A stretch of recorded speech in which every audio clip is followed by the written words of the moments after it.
place is like straight out of a nightmare. New Orleans, Louisiana. It's one of those cities that breathes, but not with life, with death. If you've been to New Orleans, you understand, I'm sure, that the city has a vibe entirely of its own. There's no other place like it. It really is alive.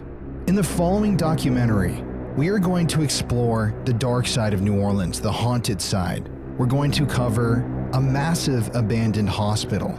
We're going to investigate cemeteries, the ghosts of Hurricane Katrina.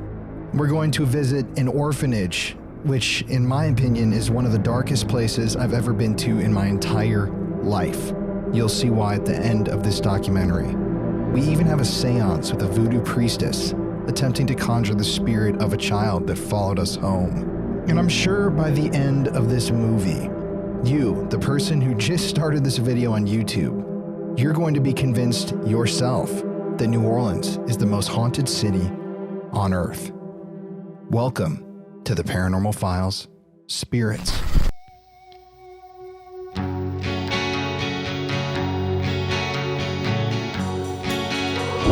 you believe in ghosts?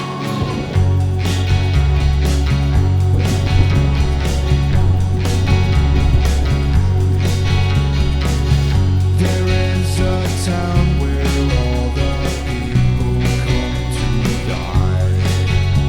A place where nothing is real, where lovers come to fight and cry. I've seen it all, but this place, it makes me scream. Down in New Orleans, I'm seeing shadows, seeing figures, seeing ghosts. The darkness burns much brighter than the flames on the lampposts.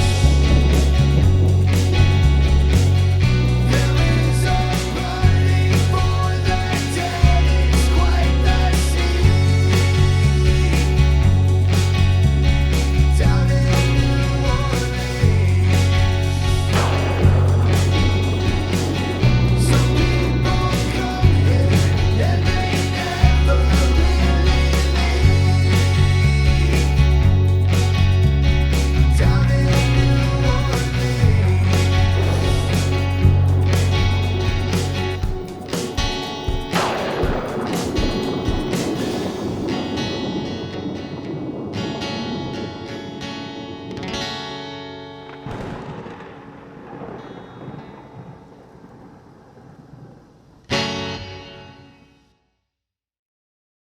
Okay, everybody, so we're here in New Orleans. We just got here and we're at Le Pavillon. I think that's how you say it. Hotel. You guys can decide how that's pronounced. I guess I haven't really watched too many videos about this place. This is consistently ranked as one of the most haunted hotels in the New Orleans area. So to introduce what we're about to do here, we have a list. This is what we're gonna rate all these hotels on a scale of 1 to 5. Each room that we stay in, I wrote this list down and the wording is kind of funny on here. You've got factor number 1, cleanliness. Number 2, the spook factor. Is it creepy in the room? Number 3, vibe. What's the vibe like? High vibes, low vibes? 4, and this is funny because I put a question mark after this, but I don't know why. Luxury? So is it luxurious? What's it like? Is it comfortable? And number 5, the haunted rating. That's the most important. We're gonna decide that obviously at the end of our stay in all these rooms, but we've got some Bourbon Street revelers coming in behind us. Here we are in our haunted room. Let's take a look. We already put our stuff in here, but. All right, so you've got This is creepy. some jazz spirits, looks like. Okay. As you enter the room, Looks like a skeleton. yeah, they're definitely all kind of eerie. Okay, so far the room, cute. So far, very cute. Clean. It's Very clean. Very clean and elegant. Elegant. There's elements of bouge to it. I feel almost like I shouldn't be able to afford staying at a place like this. It also gives off like an old vibe. I get Great Gatsby almost. Yeah, like the lamps and the chairs, and it's cute. I like it. So let's take a look at the shitter over here. Perfectly clean, what I like to see. We got a nice little shower here. Cute. Okay. Love it. Mirror. Not a big fan of those, but. A closet. Automatic lights. Beautiful. So what's like the spooky vibe you get from this room? So let's go through and rate this. Cleanliness, Cleanliness? 5 out of 5. 5 out of Definitely 5. 5. No dirt, nothing No, detectable. Very cute, very nice. Spook factor. Spook factor? I'm gonna give it a 1. Yeah. Not creepy at all in this room. I agree. It's a little too nice to be like super creepy. Yeah. It's sometimes in rooms you can get that vibe where it is creepy right away. Yeah. This is just like, it reminds me of something nice. Yeah. You don't really feel anything when you step in, but you never know, it might change. But you definitely do get the vibe that this is like an old place that they have like redone, you know? Okay, now I'll get you in this. Okay. Okay, here you can hold this. Okay. Okay, so now I'll read off number 3. Vibe? Yeah. Vibe. I'm digging the vibes. Yeah, I like the describe vibes. them a little bit.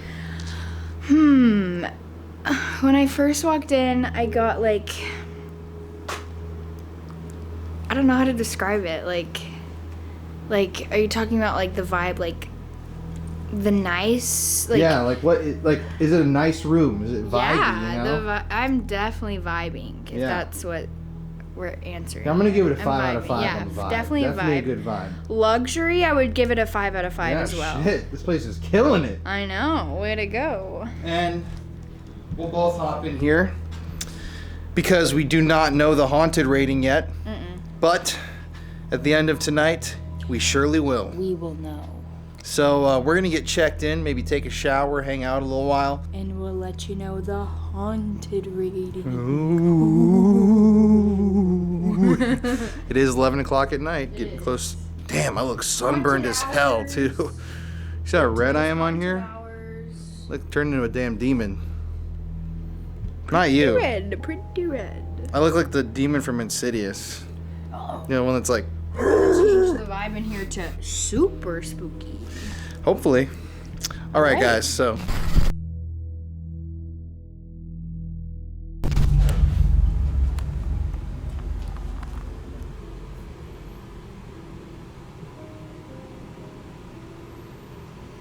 Well, everybody, it is the next morning. Last night we had a late night investigating. I don't know if we've released the orphanage video yet or not, but that's where we were until about 3 a.m. So when we got back, we did some investigating. We used the spirit box, the REM pod, the millimeters, but literally nothing happened the entire night. We went to bed. We were thinking if something happens, we'll wake up. Nothing happened. We've been sitting here this morning, once again using some devices. Not a hit on the REM pod, not a sound on the spirit box. Just didn't seem to capture one piece of evidence our entire night here at Le Pavillon, if that's how you say it. Kind of a lackluster haunting here. Wouldn't you say? Yeah, definitely. Not very spooky here. Yeah, what were your overall thoughts? Beautiful. Very beautiful hotel, but didn't really feel anything. Yeah, if you want luxury, I would definitely recommend staying here. Definitely. It's really nice. Because we slept very well in that bed. Yes, we did. Great beds. Yeah, great beds, comfy, beautiful. Great staff. Just not very active ghosts. No. See, look at this thing almost refuses to go off. Yeah. And it's working. Yep. But we got another haunted hotel tonight. Yeah. But just wanted to update y'all. Didn't feel like I needed to include the footage of us not getting anything because it's literally just boring as shit. Yeah. Just us sitting there in the dark for like an hour, tired, not capturing anything.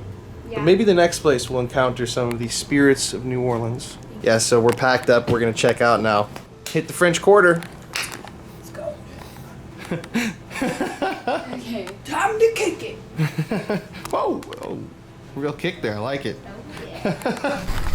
So if you guys watched the last episode, I wish I would have edited it into this video, but in that video, it was our first investigation of the New Orleans series, where we went to an abandoned power plant. Jimmy, he was a guy who was living there at the time, and he gave us a whole tour of the facility. He even brought us out back and showed us a well where apparently someone who had been living in the property at some point believed that a woman's body had been dumped. We investigated back there. We got some really crazy activity. It's a great video. You should go check it out, but I'm going to include a little clip right here of me visiting Jimmy on the last day of the trip when I was getting the drone shots. I brought him some food, some water, and I got to meet his dog that he had just adopted. So here's that clip. All right, everybody, so it's the last day of our trip in New Orleans. I'm beat and exhausted. My hair is up because it's like 100 degrees plus here in the city today. And I've come back to the power plant to get the drone shots, and I wanted to bring Jimmy something. I asked him, I got his phone number the night that we were filming there in the power plant a couple days ago, and I asked him what he wanted. He said water, so I just picked him up 2 cases of water and some Popeyes. She's cute. Look at her. She just went to the vet yesterday because she got the mange or something, and Aww. they gave her some medicine for it. And after I found her, you know, somebody wasn't taking care of her at all. I mean, you could tell obviously, and I couldn't just stand to see her like that. Yeah, It cost me $100. I didn't have to take her to the vet, but yeah, I can't see an animal like that going, you know, being not taken care of, right? You know. That's really sad, dude. That's cute. She got so much personal. I mean, she brought me so much happiness since I got her. Aww. Man, she's been amazing. She's been. Well, my man. Yes, here you go. Oh man, I appreciate the waters and stuff, right? I got 2 cases of. Oh shit, yeah, man.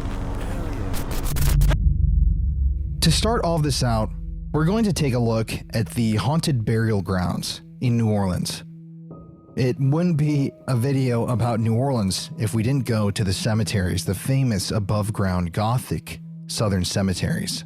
So Courtney and I visited a 24-hour cemetery first for an investigation, and then I went alone to the Hurricane Katrina Monument and the massive cemetery that's dedicated to the patients who died at the infamous charity hospital in the city. So let's cut to that footage now. Okay, everybody, so since we're exploring the haunted cemeteries here in Louisiana, specifically New Orleans, we are here right now at a place that I hadn't heard of until today, but it is very intriguing that it is what it is. This is the Mount Olivet, I don't know how to say that specifically, cemetery here in New Orleans, Louisiana. And this is a cemetery that's open 24 hours. You can come here any time of day. As you can see, they are well equipped for nighttime visitors with lights and everything. Oftentimes cemeteries close at sundown, so they don't have lights or anything. It's pitch black. But as Courtney was saying when we came in here, this seems almost like an apartment complex. Now follow me, let's go over here. If you'll notice, here in the cemetery, I've never seen something like this. Usually there's an area where they have cremated remains or vaults, and it'll be enclosed, a small mausoleum of sorts. This is a massive 2-story outdoor mausoleum complex. So let's just go check it out before we start investigating.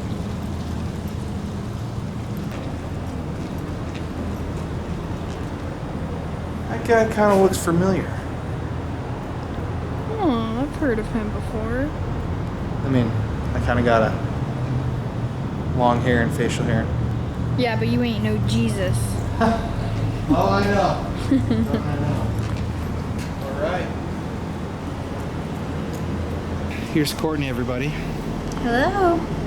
You want to go up the second flight? I'll take over filming.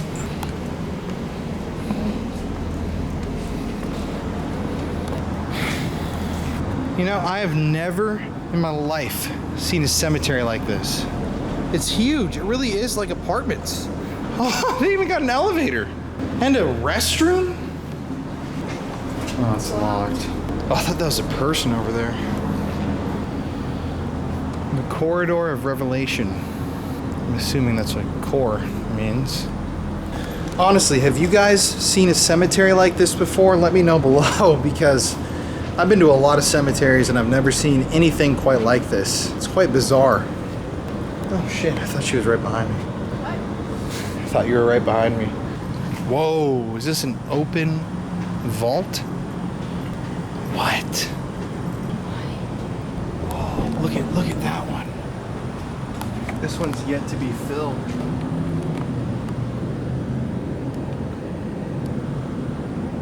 Look, these are 2020. 2020, this one. Oh, he was young. Wow. This almost looks like a school, you know what I mean? Like a school building. A lot of these are recent graves. 2020 again. 2021. 2020 here. 2020 here. This guy was 30 or 40. A lot of 2020s.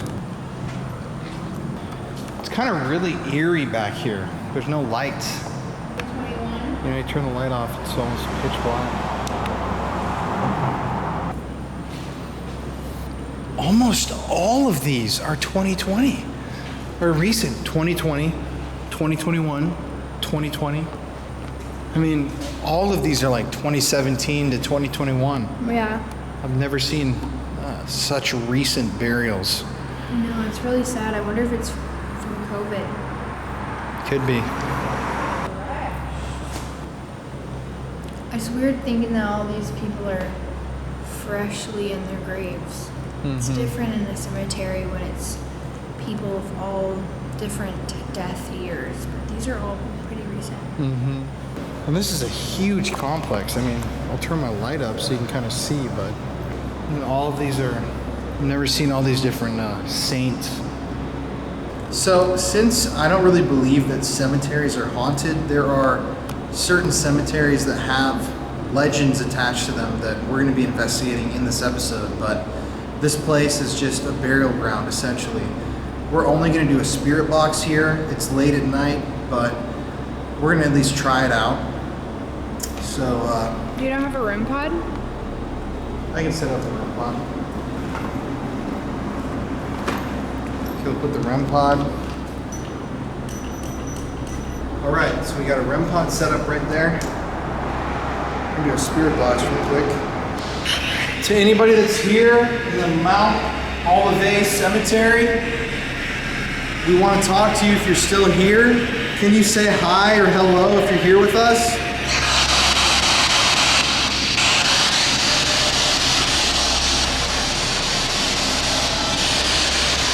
Can you say hi or hello?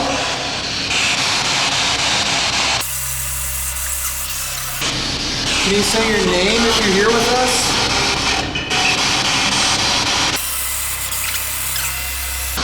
Can you tell us where you are in this cemetery if you're here?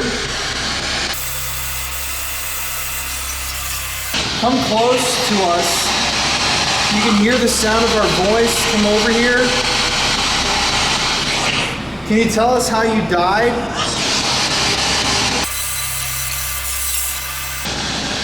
Do you like where you're buried?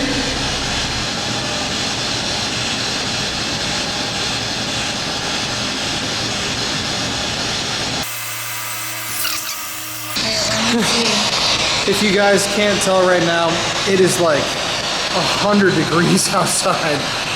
My sweat is insane. It is so hot out. But somehow you don't look sweaty. If there's someone here that would like to communicate, we would really like to talk with you tonight. If there is anyone here, can you tell us your name or how old you are? We noticed that there's a lot of people who died here recently. Are you one of those people?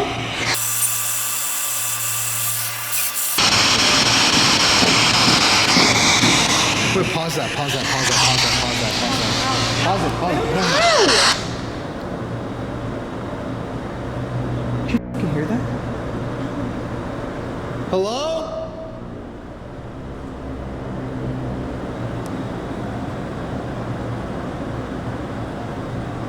It literally almost sounds like someone walked up the stairs. Hello? Is there anybody here with us? Human, I mean?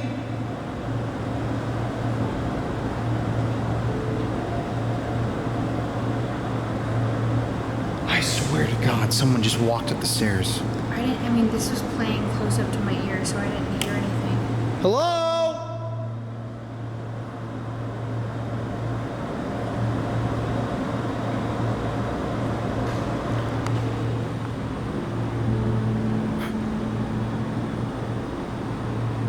What would even... That was a very... I know, what would even sound. make a noise like that in here, you know? I mean, it's like, it's stone. Right? I don't see...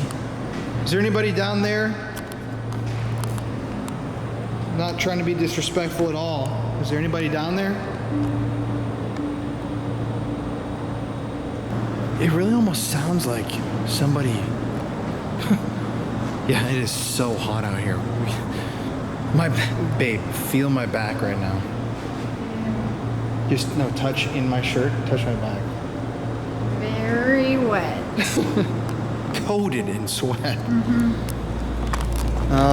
So it sounds like I heard somebody like walking up the stairs. I don't think she heard it.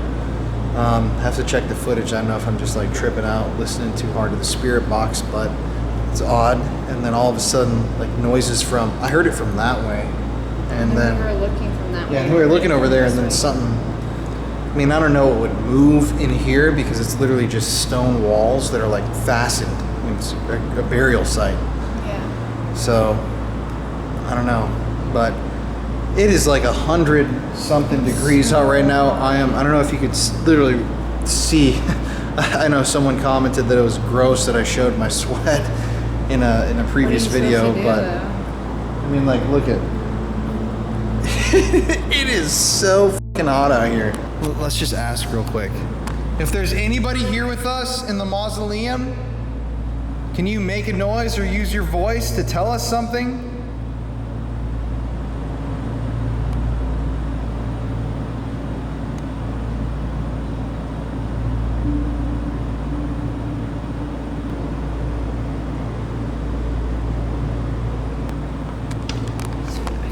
I hear something coming from over here. This way? Yeah. That's where I heard the... Let's just see if someone's over here. Just to show you guys, I'm still the only one in the parking lot, so it's still only me. Oh, look at this, is soaked with water. Well, there's proof too for you debunkers out there. If we were to have made the noise or had someone make noise, there'd be footsteps here, I guess. It's a benefit of that. Well, honestly, this is not our main investigation for this episode.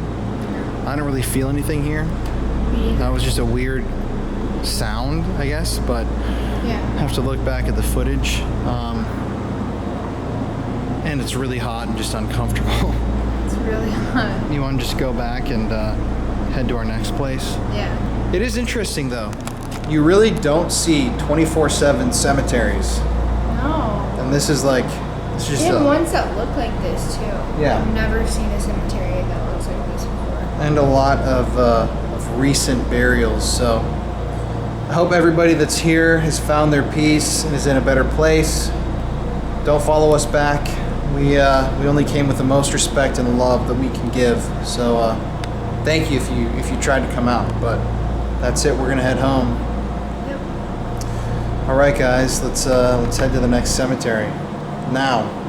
So we were leaving the cemetery, and Courtney just noticed this very sad. They all died in 2018, but they're all different days in 2018. That's crazy. This whole family. Like this one died, and then like 6 days later, this one died. A few months later, this one. A month before that one. Wow. I wonder if that's COVID related or what. Either way, they're really, you know, just walking out of here, there is an odd feeling to this cemetery, you know? It's a lot of burials when you think about it. All the way around. We didn't even get to go to this side either. Just real quick, I'll take y'all over here.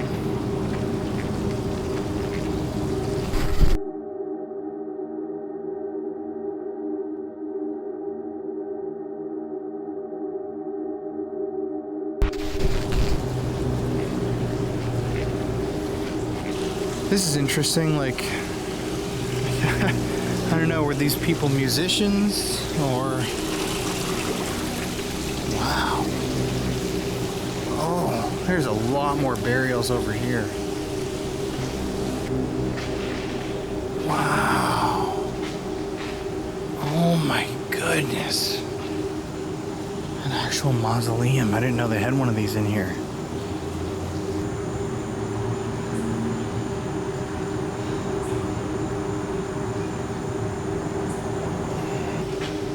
This is a lot of people the more I look at it, you know? And look at this. It's like apartments.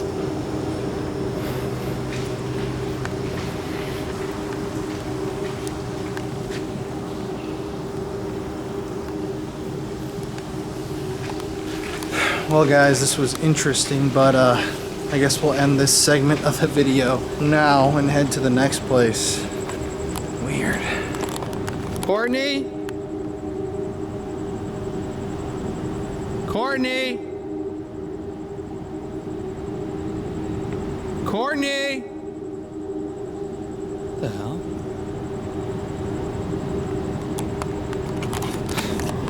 I'm standing by the car right now. I mean, that shows how big this place is. I'm genuinely yelling for Courtney and she can't hear me.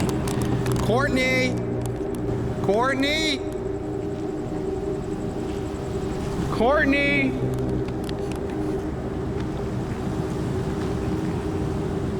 Courtney! Hello?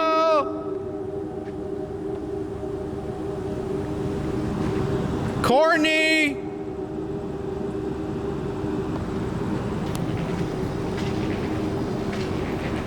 Courtney!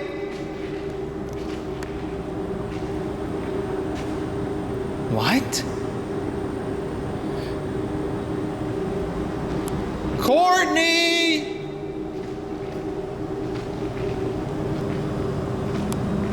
Courtney Shannon?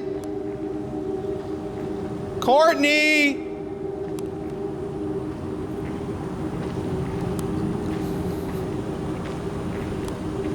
Courtney! Oh my God. What the heck? How'd you get over there? Where I was. I've been yelling your name for like 2 minutes now. Oh, sorry. Ready to go? Yep. Oh, sorry, it's very bright. I was trying to find you, so I blasted the light. Were you scared? I wasn't. Did you think I was abducted? No. I did, a little bit. I was worried, yes. I'm always worried for your safety. Because I love you. And on that grim note, let's go home. So, Jesus. Hair's a little wonky today. So, right here at the corner of Burgundy Street and St. Peter, New Orleans, Louisiana, I was reading online. I found a news article about a guy who had dug in this vicinity to build, I believe, a pool in his backyard, and they had unearthed a casket. And this led to the discovery of an old abandoned cemetery that had been actually built over here in the French Quarter in New Orleans. So all these buildings, all these sidewalks, these roads, there's most likely bodies here in the area, which a lot of people think the French Quarter is one of the most haunted places in the United States, but the fact that literally some areas here in the French Quarter were constructed on top of old forgotten graves, bodies, and those bodies were never moved. They're just here to this day, sitting under the ground, under the cement that people walk over every day. I don't know if that's disrespectful or what, but yeah, it's right here in this area. This is where the bodies were initially found when they dug to build on these properties. Interesting. This whole area is just filled with some crazy history, and you can't really investigate a street because there's bars here, there's cars driving by, people on foot everywhere, but it is interesting, man. You can feel this whole area has an energy. But let's go visit our second cemetery of the night. Now, that 24-hour cemetery was interesting, but it wasn't very active. It wasn't haunted.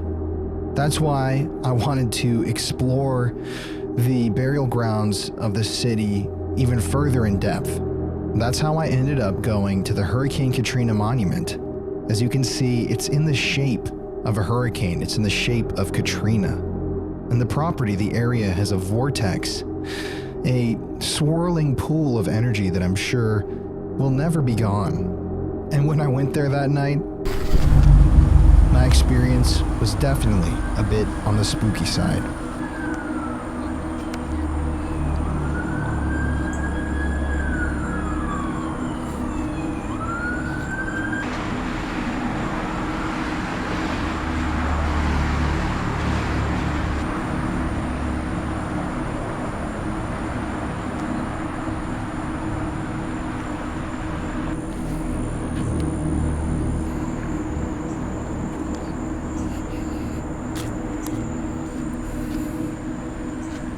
Okay, everybody, so I know that it's kind of hard to see. My light is dead right now from the investigation earlier at Bloody Mary's, and I'm here at a very interesting burial ground in New Orleans, one that I didn't know even existed. I was tipped off about this place by Bloody Mary herself. This is the New Orleans Katrina Memorial and the Charity Hospital Cemetery. Now, Charity Hospital is a dream location of mine. Probably never get access to that place, but it is a massive, I'm talking massive skyscraper sized hospital that's been abandoned since Hurricane Katrina.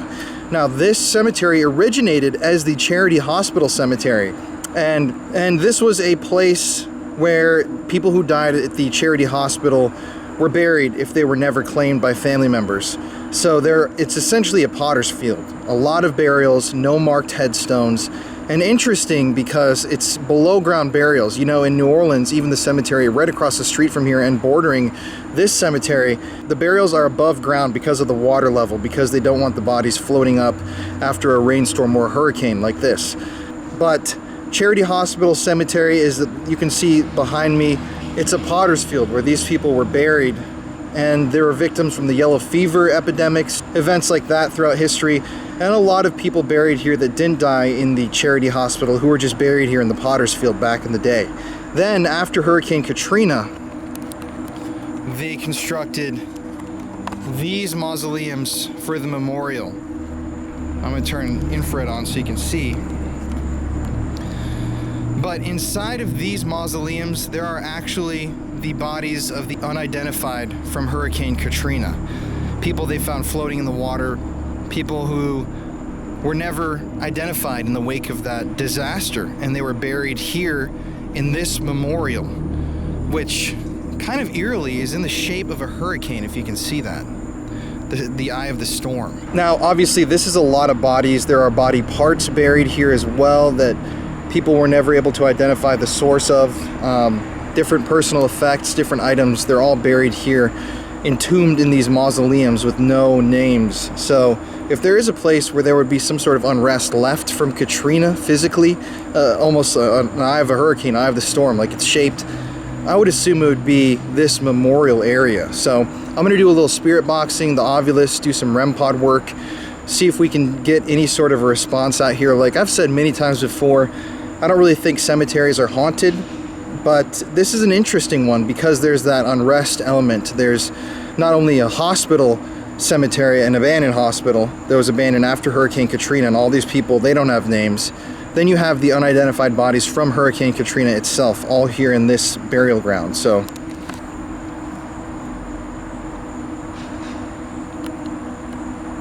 More than 1,100 people died in Hurricane Katrina.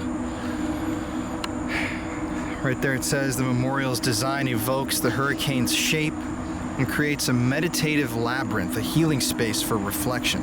The memorial received the remains of the unidentified or unclaimed victims and was dedicated to their memory on August 29th, 2008.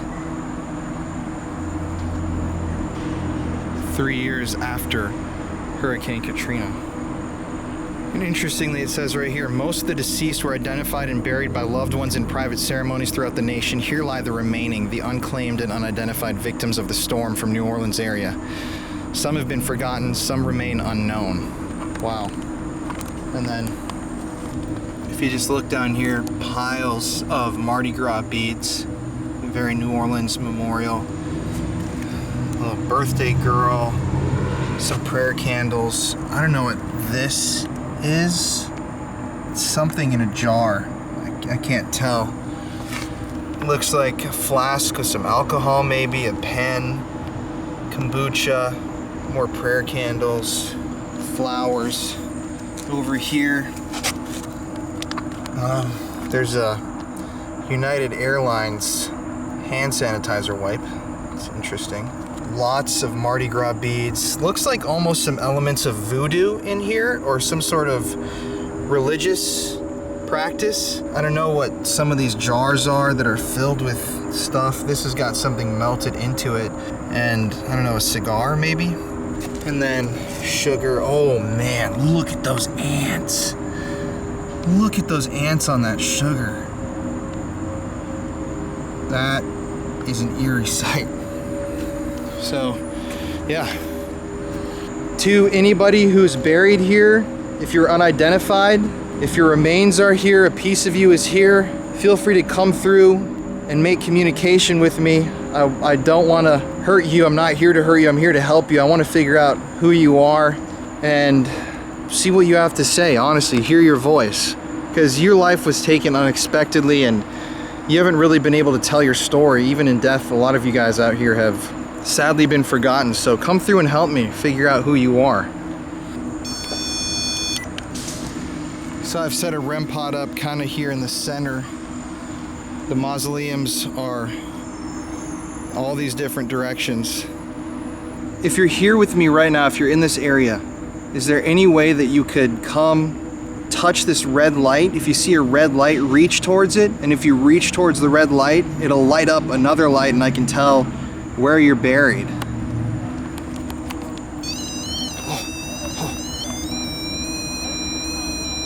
I have never seen it do that before. That was like immediate too. Oh, is that the direction that you're in?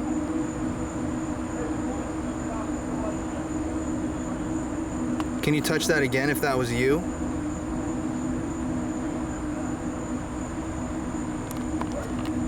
Are you with me? That was really fast.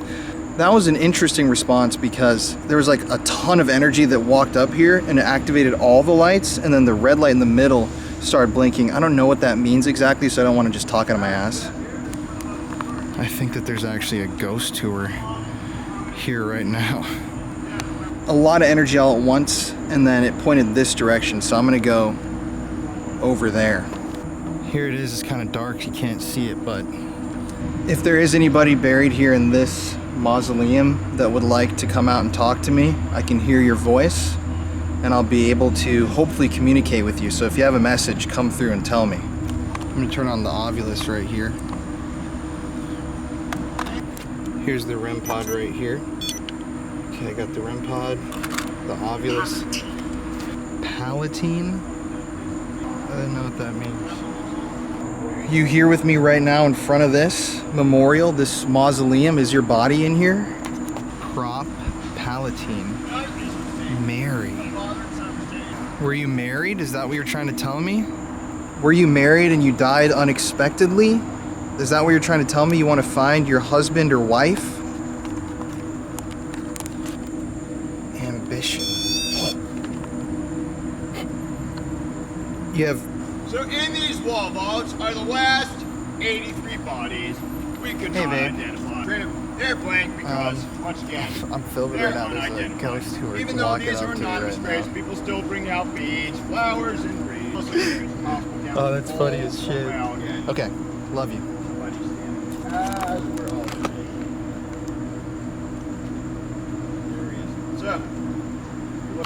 So, ironically, there's a ghost tour right there.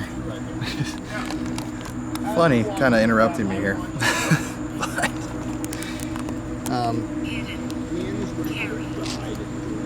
Scan, hidden, carried. Almost seems like somebody wants to be found. Guys, this is so cringe right now. I wish they would just... Oh my f***ing God, there's another tour group. I can't do this anymore. I'll come back in the morning.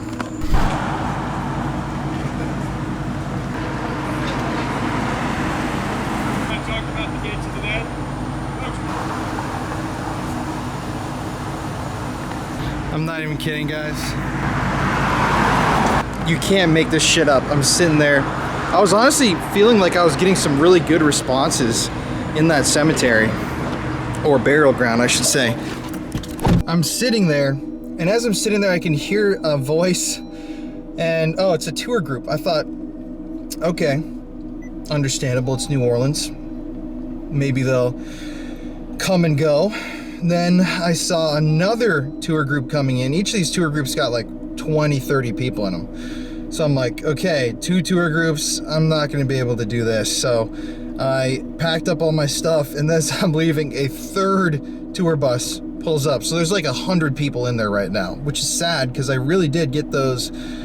It looked like it was pointing me to that mausoleum, and there's some Ovilus words. I guess I'll just come back here tomorrow morning. You got to see it at night.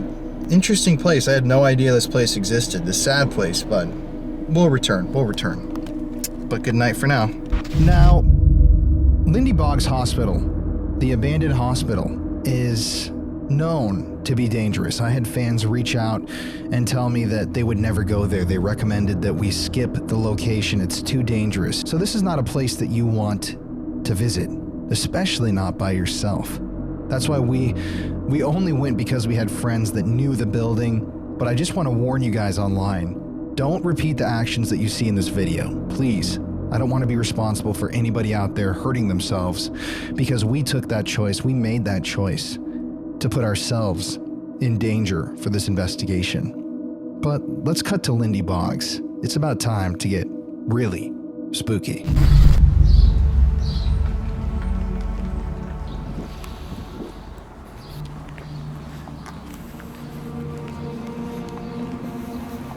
Poor girl. What the hell? This joint is locked up?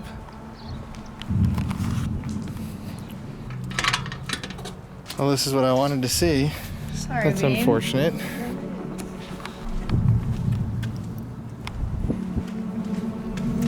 Oh, you can see it right here, though. This is all the stuff people have left. You can see. Oh, the legs. You see those legs right there? The prosthetic. Look at these shoes right here.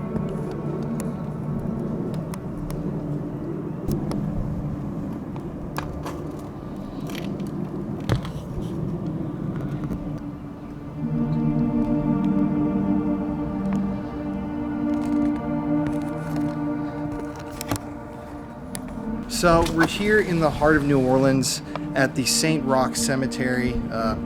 As you can see behind us, this is the National Shrine of St. Roch, the patron saint of miraculous cures. Now what's interesting about this place is that inside of the shrine there is a room off to the side where people have left remnants of their various ailments that they hope that the saint will cure. There are prosthetic limbs, there are crutches, there are all sorts of medical devices, shoes from accidents.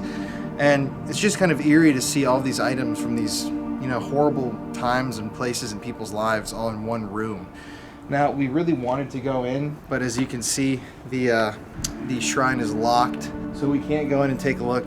We did manage to look through the windows. It does just look eerie, but I guess I wanted to show you guys this place because it has an important intertwinement with the story of hospitals, because all of those are, for the most part, medical objects.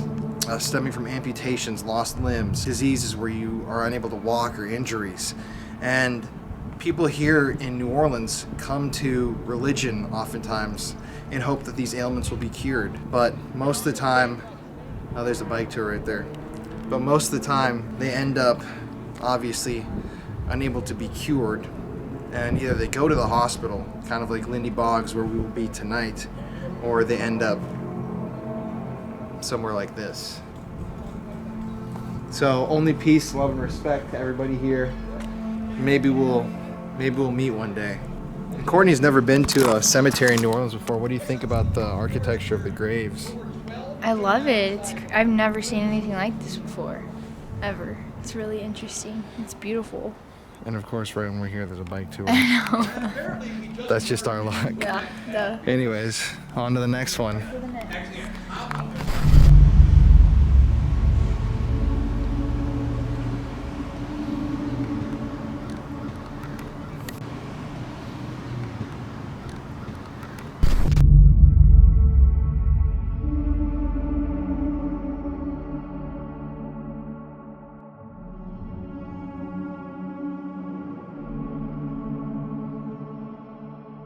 So we're here right now in the uptown area of New Orleans, and behind me, this is the former Memorial Medical Center. During Hurricane Katrina, obviously there was no power, and doctors were left with tough choices. Were they to evacuate themselves? Were they to help and save patients' lives and provide care for people during this insane tragedy? Out of all the nursing homes and hospitals in New Orleans, this hospital behind us was the building from which first responders eventually removed the most dead bodies. Now, there's a famous doctor named Anna Pooh who worked here. After Hurricane Katrina hit, she was forced with a tough choice. Was she to leave the area and save herself, or stay and care like others were thinking? And she and her nurses chose to stay and provide care for people.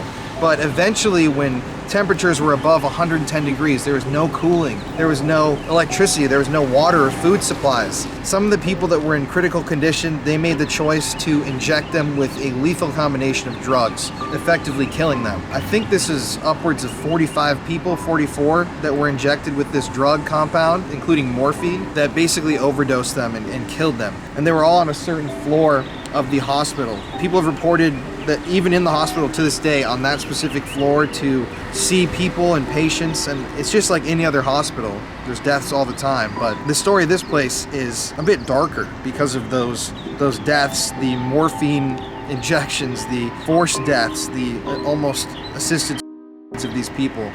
It's just eerie to think that all happened here. It's dry now, obviously. The history of this area and this whole city is marred with darkness. That's why tonight, Lindy Boggs, the hospital we're going to, is one that is effectively abandoned and has been since Katrina. This place recovered, it came back, but they had to change the name because of a huge lawsuit. The doctors were eventually arrested, but they were cleared of all charges. Eerie, we're just gonna drive around and take a look at it. Alright. Thought I'd tell you guys this story as well. What do you think?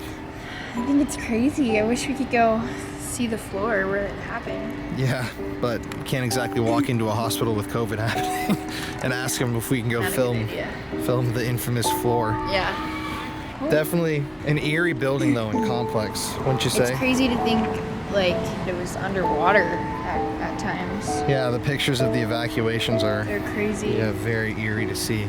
And the doctors all standing out of the windows like Well, let's take a little drive and then I guess tonight we head to the hospital. all right. But no COVID for us, thankfully.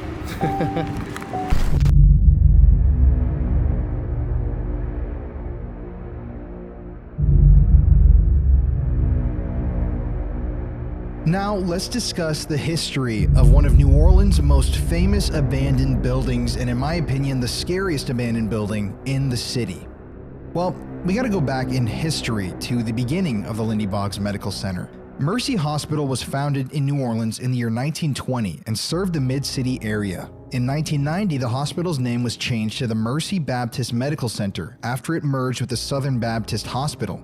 And eventually, the name of the hospital was changed one more time, but this time it was for the final time. It was renamed the Lindy Boggs Medical Center to honor Congresswoman Lindy Boggs, the first woman from Louisiana to be elected to the House of Representatives. Lindy Boggs was an acute care center with 187 available beds. It was an absolutely massive hospital. The facility was extremely state-of-the-art, and many different types of procedures were performed there, from organ transplants to brain surgery.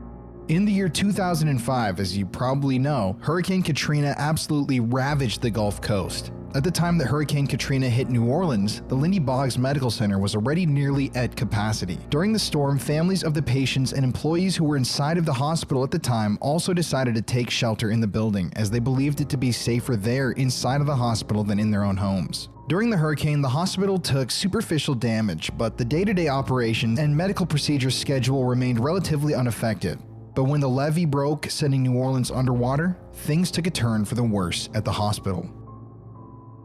Very quickly, the flooding overwhelmed the hospital's generators, and the building lost power. Inside, the atmosphere quickly turned from one of hope to one of doom. After the water pressure dropped and the phone lines went down, all communication that those inside of Lindy Boggs had with the outside world was completely severed.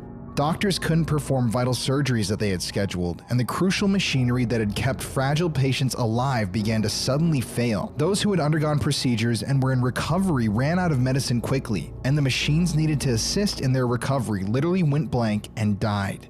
Nurses at the time, amongst other things, were forced to hand-operate ventilators for patients, taking turns pumping air into the lungs of those in critical condition in 30-minute shifts. On the very first night that Lindy Boggs lost power, a total of 19 people died inside of the building. On the second day with no power, the doctors and patients trapped inside Lindy Boggs were getting very desperate. They were running out of food. Human waste and garbage were piling up inside of the building. Important pieces of medical equipment couldn't be turned on, and there was no more blood for transfusions. Medicines were really beginning to run out at this point, and one of the only things doctors did have in stock was morphine. But it wasn't that much help. And this wasn't the only problem that the doctors, the staff, and the patients inside of the hospital faced. After the levee broke, people that lived in the neighborhood had begun to flock to the hospital for safety. Residents who lived nearby whose homes had been damaged literally began to swim through the dirty floodwaters towards the hospital. And soon, over 500 people were gathered up, crowding the hospital lobby, waiting for rescue. Let me paint a picture for you. At the time, the scene inside of the Lindy Boggs Medical Center was one of absolute chaos. People were hurt. People were bleeding out. People were getting very hungry and were already very scared. Screams and cries echoed throughout the halls. Patients, without the medication or medical equipment that they needed to survive, were dropping like flies. And just to remind you, at night, the interior of the hospital was pitch black, as there was no power. Soon, temperatures began to rise rapidly inside of Lindy Boggs. The terrible combination of the large crowds inside the building, the lack of air conditioning, and the naturally high humidity of New Orleans caused temperatures inside of the building to rise well past 100 degrees. The heat in the building put those in the hospice and intensive care unit at an exceptionally high risk of injury and death. The death toll was rising quickly. Soon, over 1,500 people were stranded in the hospital, roughly 300 of which were patients. And doctors then began forming a plan to evacuate the hospital themselves. At the time, there was a parking garage across the street where several boats were stored, and a few heroic hospital staff members waded across the 5-foot-deep floodwaters, hot-wired the boats, and ferried them back to Lindy Boggs for the evacuation. 2 grueling days with no water, no power, and high temperatures had passed before the DIY rescue efforts had finally begun. And sadly, at this point, the doctors and staff had to make some extremely difficult choices. Who would they save first? Those who were critically ill and who had originally come to the hospital for help before the hurricane?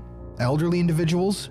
Or should they be saving those who were the most likely to survive the evacuation itself? Eventually, it was decided that children and families were to be evacuated first.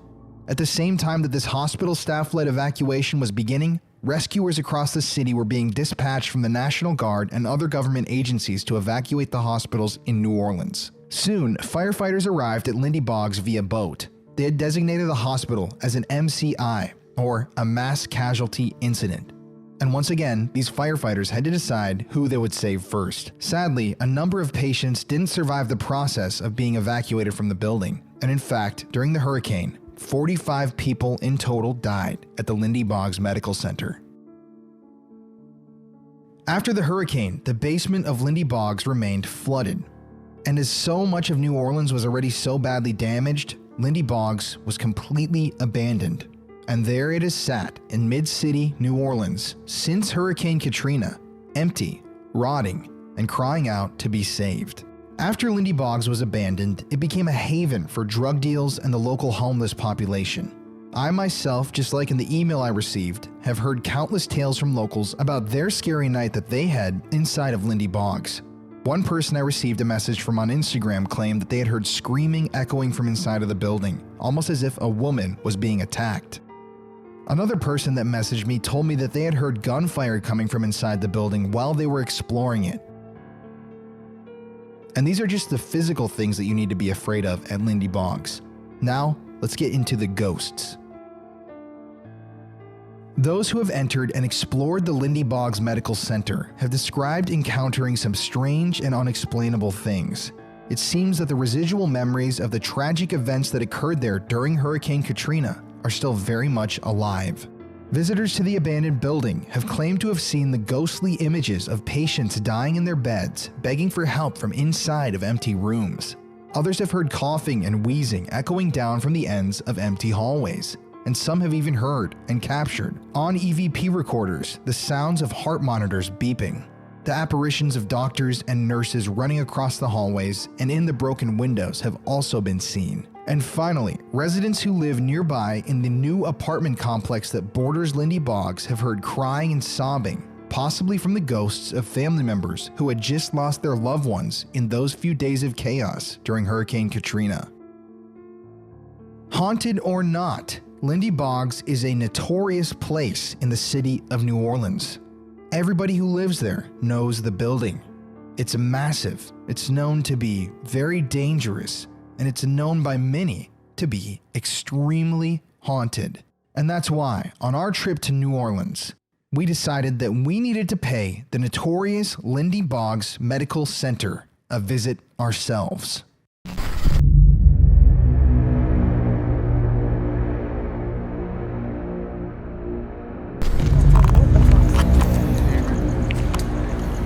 We going to the back.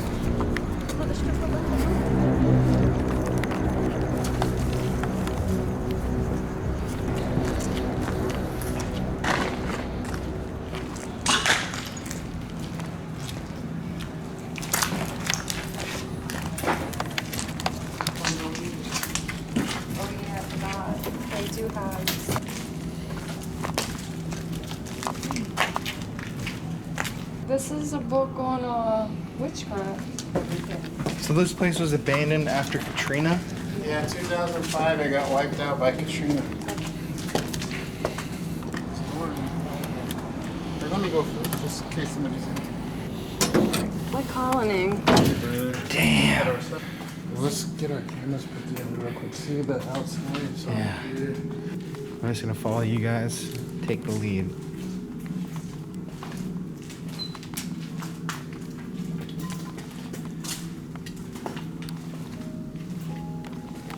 Hello?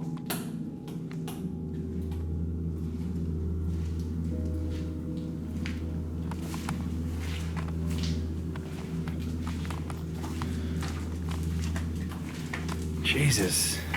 crazy, huh? Eerie, dude. Isn't it? Yeah. Hello, hello. Any spirits in here? Wish to communicate tonight? Please feel free to speak into our cameras. Not here to harm you.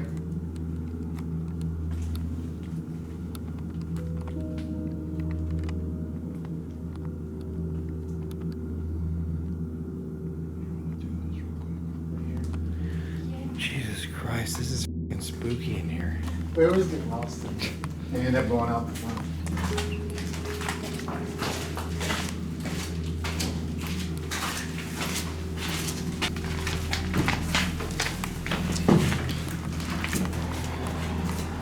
Oh, Jesus.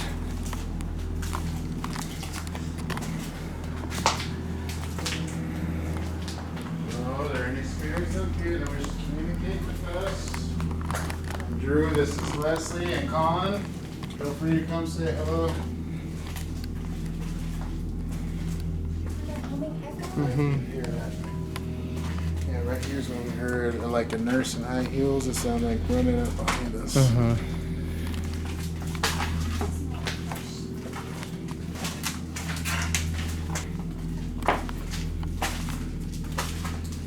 Why did she say us? Just ask. Wait. Wait. It's down. Is that coming from outside? Yeah. Oh. Are there any spirits here? There's somebody right there. They'll leave us in. Yeah, there's people right there. They're usually pretty cool though. Damn, that's outside on the balcony. He's out. Dad, I don't want to run into people. Hey, if anybody's getting stabbed right now, it's me because I'm in the back. I'll protect you, baby. Oh, thanks. Yeah, alright. Sorry, guys. The place is the biggest.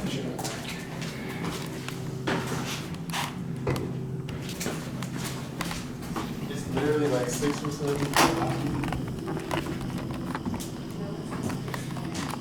This place is like straight out of a nightmare.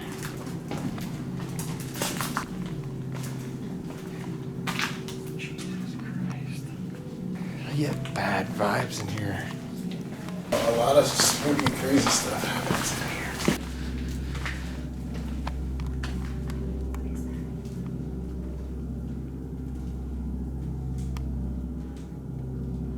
There's the chapel I told you. This guy's in here playing music. See that ahead of you? Yeah, that's the chapel.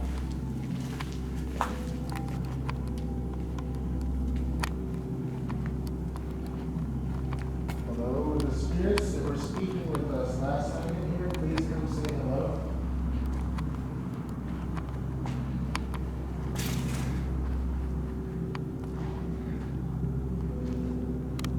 Did you? Yeah. Hello?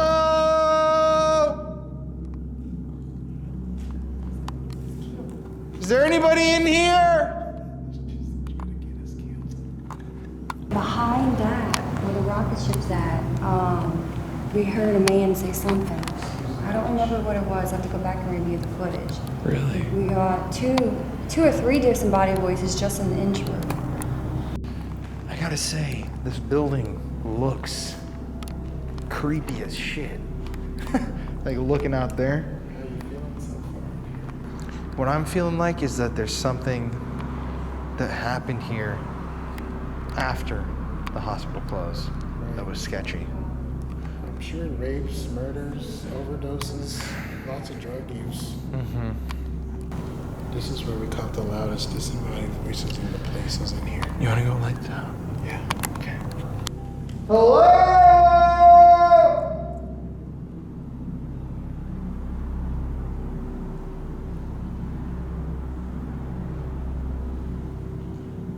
You know what's almost eerier to me than hearing a response to that question?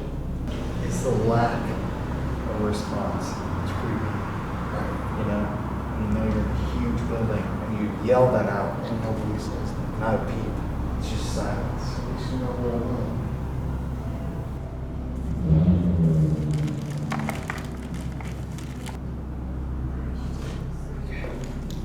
So I got to tell you guys real quick, this is not only a completely abandoned hospital in the heart of New Orleans, but it is massive, and you can't really get a real feel of the vibe of being in here from being on the other side of the screen. But if you were here, you would understand that this is just terrifying. You know, all of us can agree that.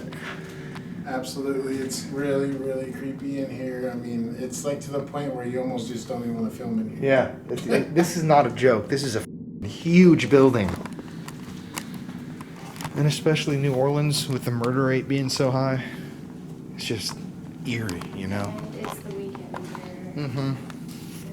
I feel like it would be easy to get lost in here. There's the elevator. Like, what's this down here, you know? Another hallway. Jesus, this place is huge. Oh, it's like this every floor, and there's another building attached to this. Yeah, we could spend days in here. Serious, we have not seen everything.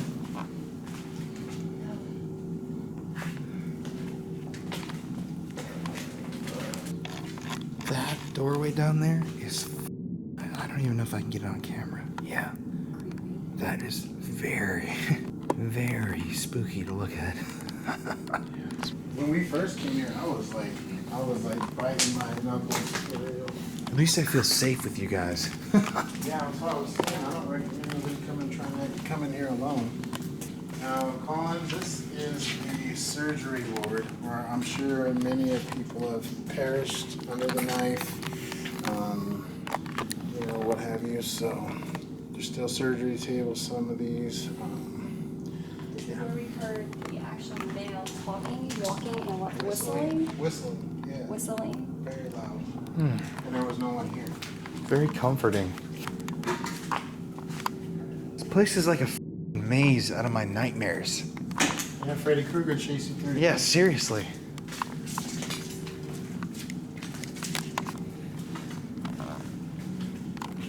So this is the surgery ward. Yep. Right down here, yeah, see where it says scrubs, hats, masks, if you wore them beyond this point. Doesn't really seem very clean.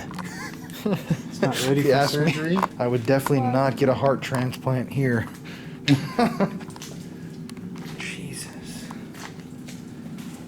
Okay, let's go lights out for a sec.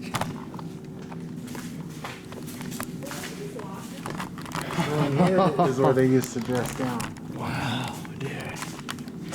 This is insane.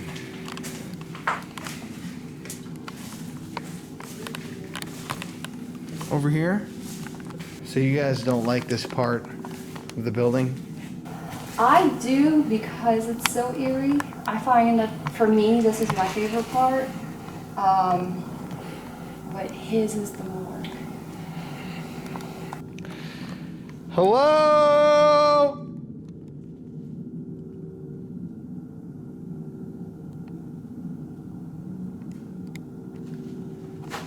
In the room that's directly in front of me. Heard that too? Is there anybody here with us?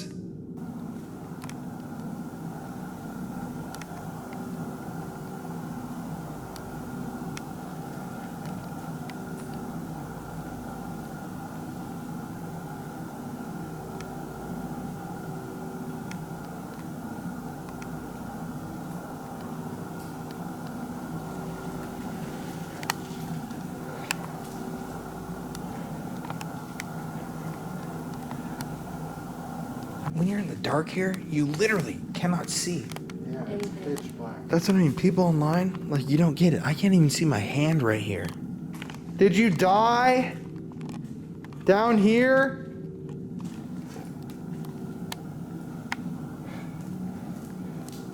On the other side of this room, when we were hearing the whistling coming from where we were just at, Oh, we went down that hallway.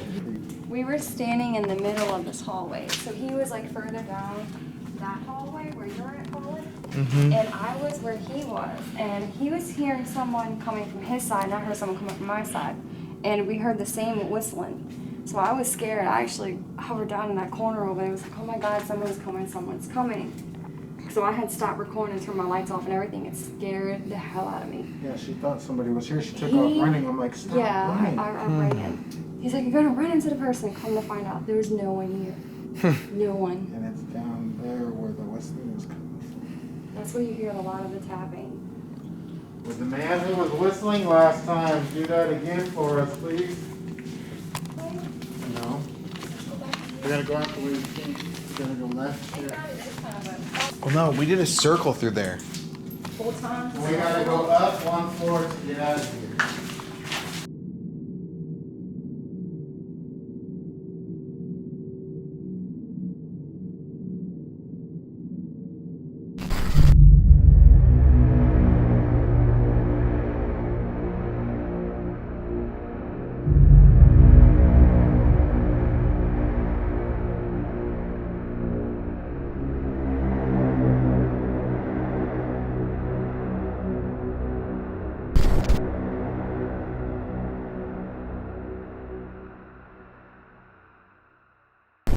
Okay, everybody, so we were here at Lindy Boggs just a few months ago with these guys, and Courtney has never been here before. This is the second time here. We didn't get to explore the whole hospital last time, including the morgue area, which is what I'm very excited to go see.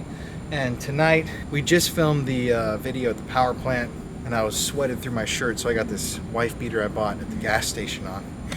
But we're gonna head in there and begin investigating. This is the street where we parked last time. Give me flashbacks.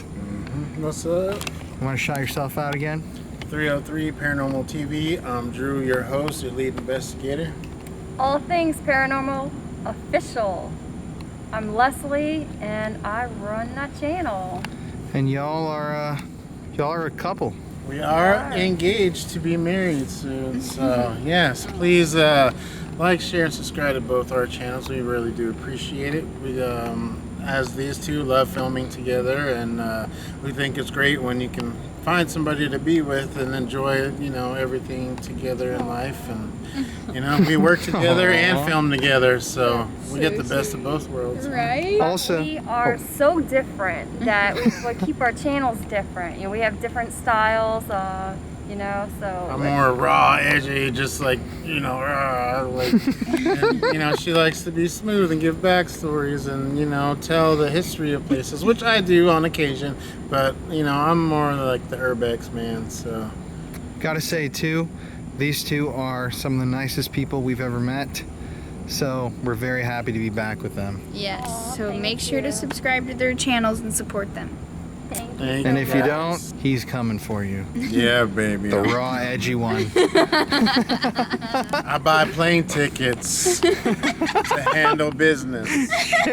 Check my tweets. Whoa. Whoa.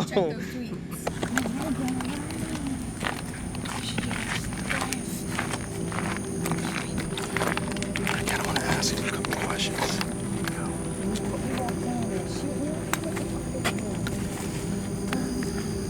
I don't think I get to that. She might be able to.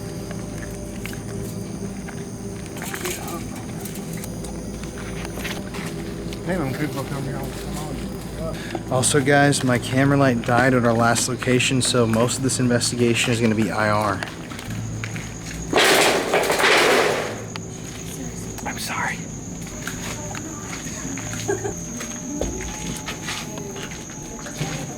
my knees hurt. Oh. So many flights of stairs tonight. Here we go, baby. Thank Do you. this, baby. You got it. Welcome to New Orleans. This is the biggest abandoned hospital I've ever been to. We ain't seen nothing yet. Last time we had to kind of rush through because we were all pressed for time, but this time he's gonna get to see a lot more. And he's gonna be taken to the morgue. Let's put Bloody Mary. I found a mirror. Do it right now, honestly. Set it up. Yeah, set it up. We just came across the mirror that's laying right here. You guys know on the channel, oh shit. You guys know on the channel that I'm pretty skeptical about paranormal myths, but I've never really done Bloody Mary here on the channel, so if we're gonna boost some activity tonight. Oh shit. That is very dark. Might as well do it on this mirror that you can't really see. It's pitch It's black here in if you here, can't tell. guys. And you know what's crazy is doing this experiment in an abandoned hospital. Most people just do this in their mirror at home. We're in a haunted, creepy building already. And it's very. All right. Oh, look behind y'all what it says. What? 666. No, right here, God can't help here. Oh. Creepy. We're set up right under the star. Creepy. You ready? Alright. Do it. Bloody Mary, Bloody Mary, Bloody Mary.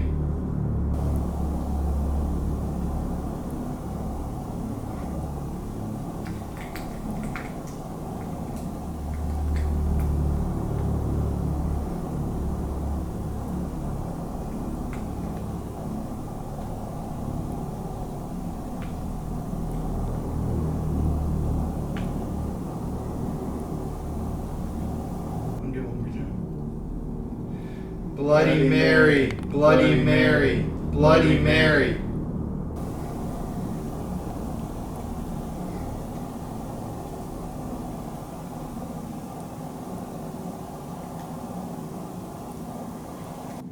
How creepy would it be if that mirror just shattered?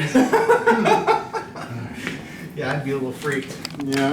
All right, well, All right, ladies. that's what it is. You guys ready? Yep. We might see his face. I know, I need to not look at you. Okay.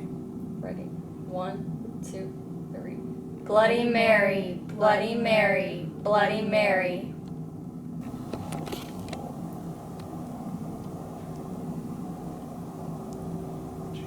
Yeah, I heard that over there. Yeah, who wants to say something? Yeah. Bloody Mary, Bloody Mary, Bloody Mary.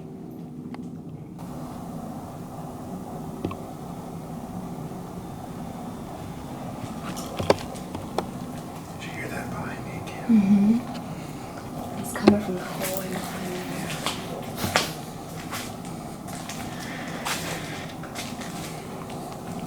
there. Bloody Mary, Bloody Mary, Bloody Mary.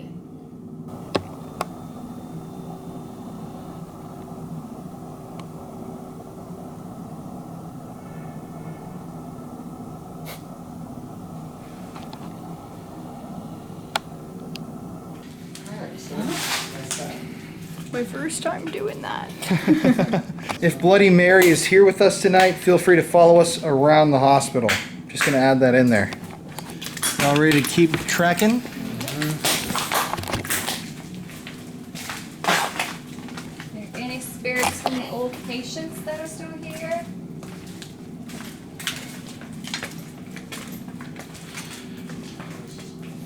Oh, these elevator shafts are f***ing trippy.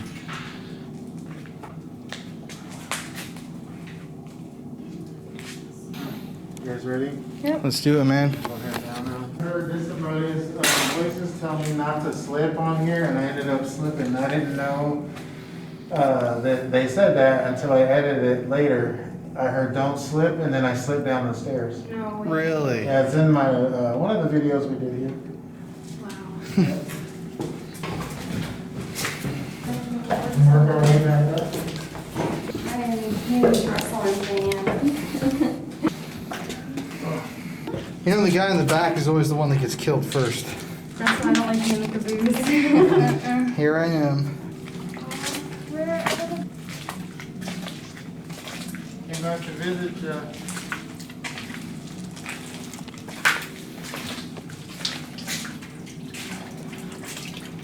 Down with the crew. Watch your hands. That is a giant pentagram. Yeah. Go through here. Go through there. Oh. Damn, dude. Save my shoes.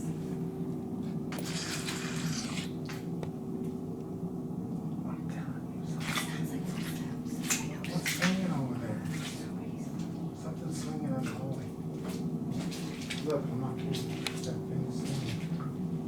It is. See it? Uh-huh. I swear I heard footsteps. Me too.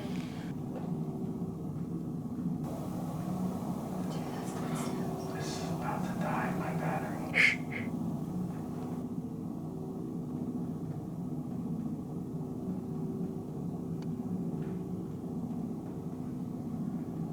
I think it's just water. Okay, guys, so we're in the morgue right now. You can see these are the actual sliding tables where bodies would have been found, or bodies would have been stored back in the day. This is a very decrepit hospital, but damn, is this crazy down here. What? Dude, my light just went out. What? Right when I did that? The light Yeah, just you died? just touched that and my light went, nope. It had 99% battery. And right now, right when I just moved this a You little touched bit. that and the light was shut off. Weird, man. Pausing this. What the hell, dude? Whoever's here with us, can you come talk to us, please? We should have lights out in here, dude. Should we do a spirit box out here or something? Yeah, we're We here. can do that last time. Look at that metal thing's moving right here. I told you. It's swinging right in the doorway. It It's is. swinging right in the doorway. There's no wind down here. We wouldn't be so hot. Okay guys, so we got a spirit box out right here. We're gonna do a session here in the morgue. Is there anybody here with us right now?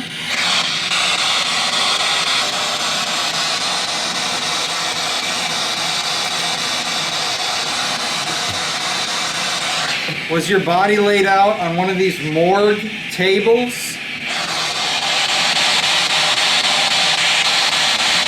What's your name?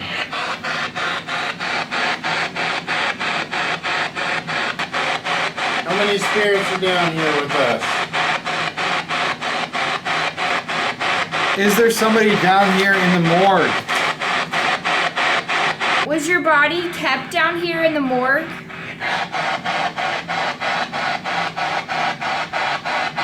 Were you left here when Katrina happened?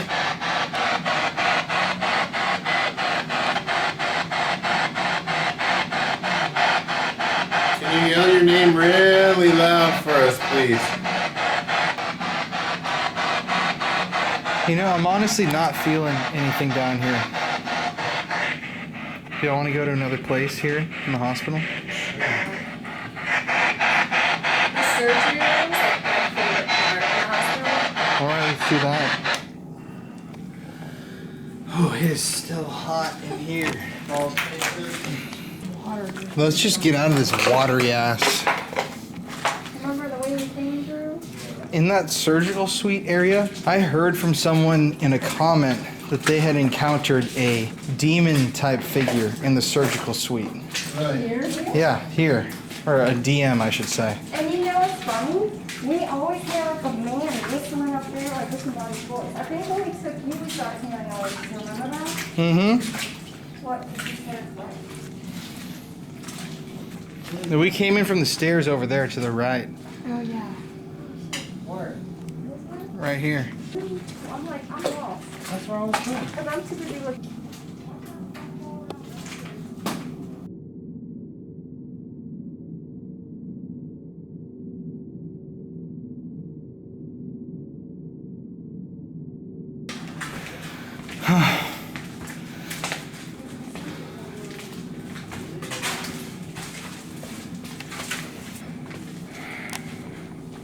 Oh my god. We f***ing left the headphones right here. Oh, we're so lucky there's one there. Wow. Okay, surgical suites. Surgical room. Oh, yeah, so this is the hallway where we heard the High heels. high heels walking. Jordan already, Colin was almost 4, and we heard high heels walking. And I just caught a light. one of these rooms, and not even, it was this one. We pan the camera in, and it's on his channel. I'm on one side of the room, and you see a shadow walking, like it's walking away from you. Really? Yeah. Oh, it's cool in here. It's cold. You feel that, you guys? Cool breeze? It is cool. Cool breeze, I'm telling you. Everywhere in New Orleans. This hospital is so f***ing big.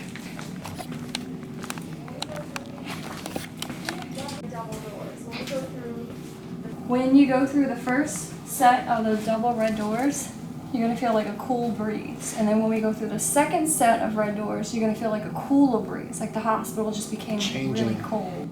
And this is the surgical This is the area.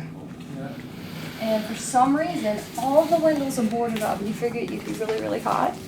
And you're actually cool. Like Interesting. it feels like the AC is on. This is the part where most of our paranormal activity happens on camera. It does feel cooler. It does. Feel it? Mm-hmm. Oh. Just wait. Whistling. Like I got scared. I thought somebody was chasing us around in a circle. And we hear that Drew, and then we hear whistling. Nobody was around.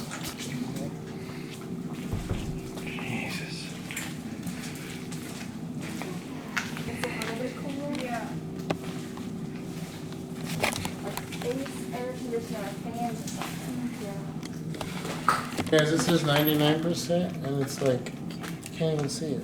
Respiratory. Babe, we're about to be. Get out of here. So y'all got no lights? No. Okay, so we got into the surgical suite. We're trying to talk about how to get out of here. Yeah, Your light's about to die. No lights. You got no light. I have a light. It's got 2 bars left. Just 2. That'll get us out. And your phone's got 2%? Yep. Oh, great. Shit. Yeah, and I have no idea. The REM pod's going off. I just heard something.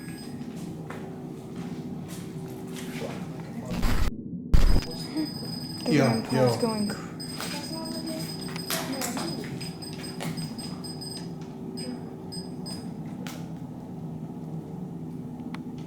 We're in this surgical room right now. And we put the REM pod. Yeah, we just set the REM pod. It looks like this would be where the surgery beds would be. So we decided to put it there, and it's coming off. Got a K2 meter right here too. Want to hold this baby? Yep. Okay. To anybody who's here in the Lindy Boggs Hospital, I know this is a big building. You can hear my voice. Come through to this room that we're in right now, the surgical suite.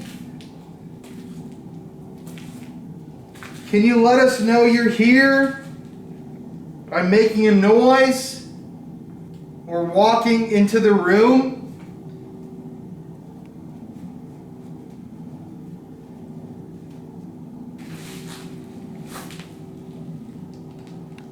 To the spirit that was whistling when we first came here.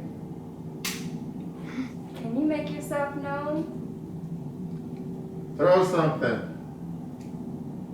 There's something going on behind Colin.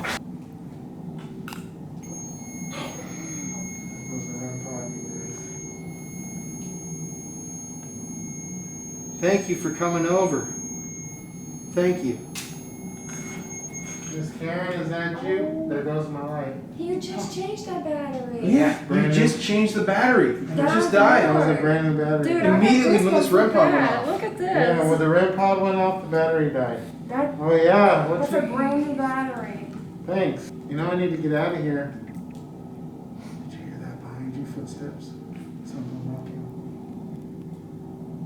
I swear something walking through that shit. Can you come back and touch the REM pod again, please?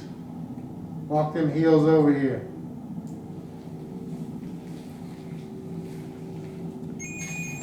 Thank you. Hey, like that, huh? Right on the That's Awesome man, baby. crazy. Thank you, Karen. I appreciate that.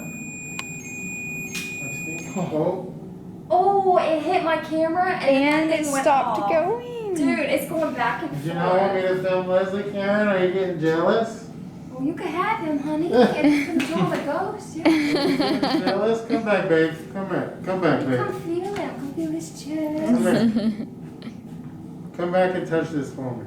And I'm talking about the REM pod. I'm not talking about nothing else. I feel like we need to kill the lights.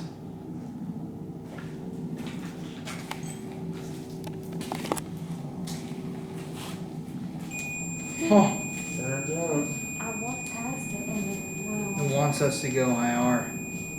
Yeah, It wants the lights out. You know, I love spirit boxing and everything, but I feel like the most compelling evidence is whatever you get, you know, Electromagnetic. my, The batteries in my interestingly phone enough, stopped my working. diabetic thing just ripped out. Yeah, in the hospital. What? Can someone come help, please? The battery, you know when it hit twice, the battery to the Nikon it's going red. Yeah. Can y'all give me a light real quick? Oh, There you go. It's giving you light right when you Oh. asked. That's cool, huh? That's a great response. Dang. Oh. okay, so You okay? For people online watching, the Estes method is when you put headphones on. Technically, you gotta have a blind over your eyes, but it's pitch black in here, so I can't see shit anyways. You guys ask questions, I'll give answers. This is the most active part of this hospital, so let's just do this, man. That's all you guys. Okay. To anybody here, I would love to communicate with you. We're all gonna ask questions. Let us know your answers to those questions. I'm gonna close my eyes now, y'all. You say when? Here. Here, no way. You guys gotta ask questions, not me. Who's here with us right now? Him. Him who? What's your name? Died. Are you a demon guide or spirit guide? Did you die down here on this floor? While you were getting surgery? Who's Miss Karen? I heard a laugh right there. A laugh. Who's Miss Karen? How did you die? Another laugh like that. No God. You are a demon. No death. Oh. Shh. That's dark. I got goosebumps right now. Do you need help? Whew. Are you upset that we're here? Indeed. You don't like us being here? No. Why don't you like us being here? Loud. We're loud? Sleep. We're disturbing your sleep? What's the name of the hospital we're in?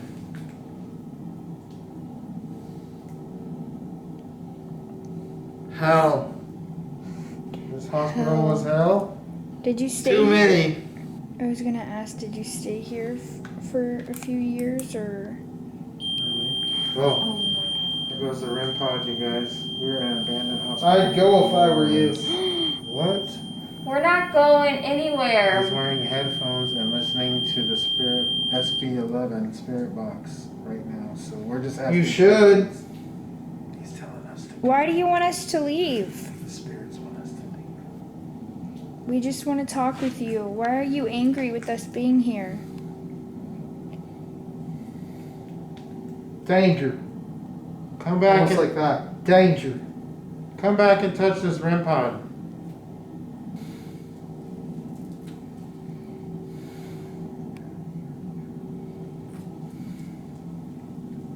Can you come back over to this REM pod? No. Did you hear that? Yeah, I just heard No. that over there. Where are you at? No. I'm hearing some very loud voices here. Who's here with us? Give me your name. Table. Oh my Oh, god. shit. Oh my god. Something just touched the Dude, something just rattled. Table. Table Oh. on the table. Was that you? And then it said table right after. Who's here with Get us? out. We're not getting out. Show you what we're doing. Leave. We're not leaving. You're not going to tell us what to do. Come back over here. Touch the REM pod. Please. We mean no harm and no disrespect. We come with peace. Thank you. You're I fucked appreciate up. that. What? Thank you for coming back to see me. Not leaving. We're not leaving either. Been here. They You have haven't. they have been here. You know we come here all the time. Andrew. Andrew? Or what did he say? Andrew. No, we didn't. Drew. Drew. I just heard Drew. No way. No. Drew. Very loudly. I told He you. doesn't like you. And only in my right ear, too. Drew. Yeah, so you remember Almost like me. it knows you, man. Does it know you? We were just talking I just about asked, do you that. remember me? That was crazy. That was crazy. So I have a question question for you, Spirit. You're obviously something dark. That's what we're getting at. Did you come through when a person is put to sleep, you know that half asleep, half awake stage where you almost die? And like in Insidious, where you almost die and you get brought back to life and you come back with something? Were you brought here through that? Did you come through this plane? There's someone else's lifeline?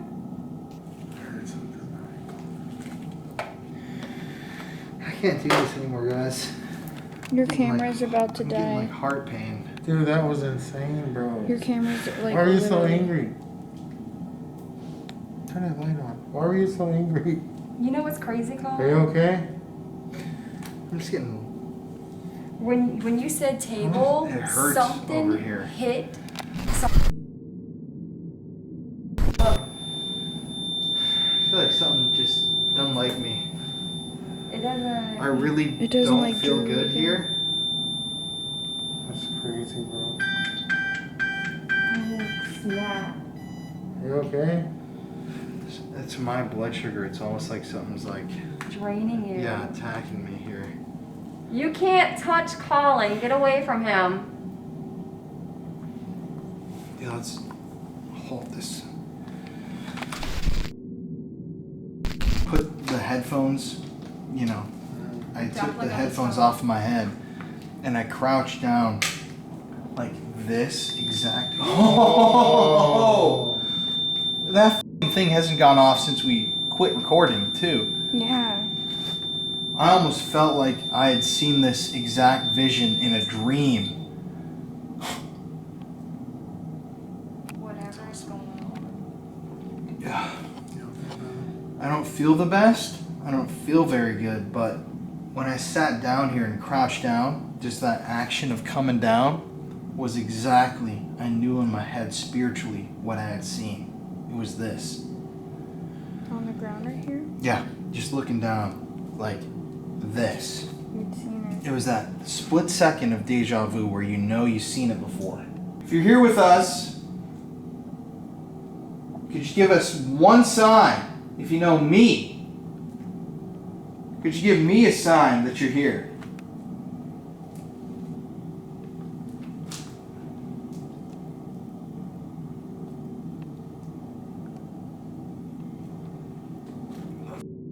Let's just get the f*** out of here. Now, obviously, when you go to New Orleans, you need to take a break every once in a while. So here's a bunch of footage from Courtney and I's vlogs on our day off. It's really, really great footage. It's really fun. It breathes with life. Here's what it looks like to spend the day having fun with Courtney and I in New Orleans. Go again. So, what are y'all saying? So, it used to be the same row of houses on the other side, and they're all abandoned. And he was a homicide detective, and he got called out there. When they opened the door to get in, it smelled horribly. Because when they got upstairs, there was a body in the bathtub that had been there for, they couldn't tell if it was a man or a woman. Really? Had been in there for so long. They went into a second room, and and in the room was this is the part that haunts him at night. In the room were a row of dolls, and all the dolls had either like their eyes knocked out or like their head taken off. And then there was a like one of those bassinets at the end, and in the bassinet was a deceased, like maybe like 15-month-old child. What? Yeah, And this What is the f- Right behind where we are. And that's Where those our- houses so are every gone night now. when he closes his eyes, he sees that child, but like the child's the dolls kind of staring at him when he Oh my closes his eyes at night. He God. can't sleep to save his life. Man, how strange is that Look, you look. pick us Look, look. Goosebumps. See goosebumps on my Yes. You're the one that picks us up too? That's f***ing insane, dude. Yeah, this is right. He said it's right behind where our Airbnb is. So that's the Office Max right Yes. It used to be like a row of houses like where y'all are right now. Like identical on the other side. Oh my my And there used to be a lot of God. flop house type stuff. Yeah. You know, like, you know, junkies and stuff like Yes. that. But this time it was like a family that was squatting there, and they come to find out later on, it was the mother in the bathtub dead. And then that was her baby. So she killed the baby. Yeah, but they never knew who she was. Wow. Like, she was still just a Jane, like, Yeah. still to this day. Unidentified. They Just could not forgotten. figure out, yeah. Oh my God, that is a crazy Do you think that would be in the story. news? If we, No, like, it wasn't. This was back in the, you might be able to find it. This was back in, like, probably like 82. Really? Wow. Yeah. Or 80. That is You might crazy. be able to Google and Yeah. find out when it became that shopping Yeah. area. Okay. Because before it was houses. Okay. It's crazy how you just don't ever know the true history, you know? Stuff No, gets you don't. demolished and it's like, oh, it's No. Office Max. Wow. Clue. Thank you for that. Dude, That thank was you, man. Well, we're gonna go enjoy this Yes, muffaletta. okay, good thing. Okay, everybody, here we are, Napoleon House in New Orleans. It's so cute. I love it. You should let me show him from this way. Our Lyft driver recommended this place for the muffaletta. Never had one of those before, so I ordered one. Hopefully it's good. I'm gonna try it. This is our day off in New Orleans, so we're gonna take you guys through. Oh yeah. Honestly, insane that happened I cannot believe that. behind our Airbnb. Total chance, total random driver. He has a friend who was working that case and knows that he said it's probably not even published and stuff. He can't even find the record. That's alright. Crazy though, man. Crazy. We're gonna write our names on this wall. This It's wall the is last goddamn thing I do. yeah, we're gonna ask for a marker. And I'll put us right here. I'm gonna put me. Fuck it, I'm gonna sign this frame. I wanna make an impact with my signature. Alright, cut back or cut Peace. to the food now. Now. Okay, everybody, course one. We've got an appetizer, some bruschetta. Take a bite, let me know what you think. Okay. Ooh, I don't know which one to choose. I'm gonna choose this one. Ooh, a nice juicy middle piece. Oh yeah. Oh my God, it's so hot. Whoa, careful there, don't burn yourself. Wait, we gotta let it cool down first. Okay, give it a taste. Let's see.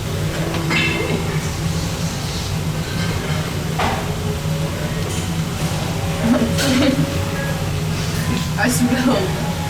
You're so beautiful. Okay, but how is it?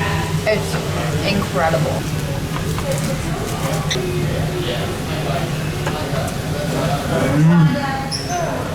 Isn't it so good? Yeah, I know. Whoa. Going in for Isn't bite it? two. Isn't it so great? All right, we'll come back for entrees. Bye. All right, everybody. Courtney's got her gumbo, a New Orleans classic. My favorite. How is it? It's too hot. I don't know. And here I've got What is it called? muffaletta. Ooh, that looks really good. And our Lyft driver recommended we come here because this is the only place in town that bakes the muffalettas. It's not cold, so. Never had one of these, but I'm excited to try. Oh yeah. Oh yeah! Oh, by the way, gumbo's good. Gumbo's good. Okay. Oh, what the hell? Cut. Okay, guys, we destroyed our meal. Yeah, we did. Very delicious. Very good. I recommend. Is it Napoleon's? Yeah, Napoleon House. House. Courtney's got Come the here. marker. Sign your soul away forever.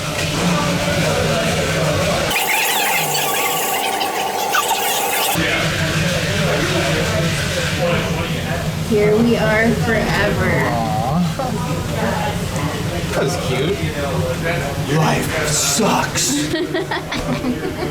Right here.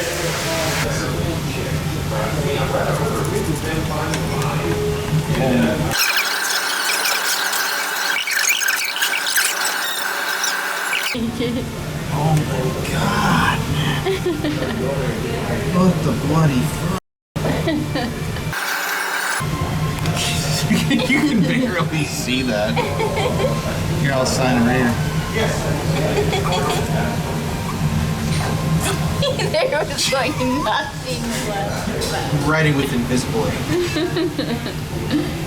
Alright, here we are forever. If you're ever sitting here at this very table at Napoleon's, legend has it, Colin Brown and Courtney Shannon came here one day and wrote their names. Look to your left, you may see an ominous message. Stay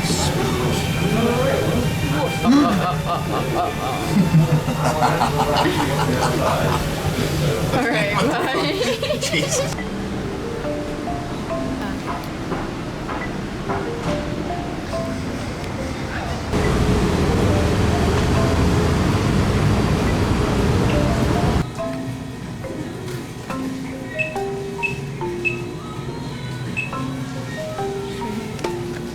Shit. What are we getting here? Ponytails, or as others call it, rubber bands. Hair ties. Hair ties. Why are we getting them? Because I want to put my hair in a pony.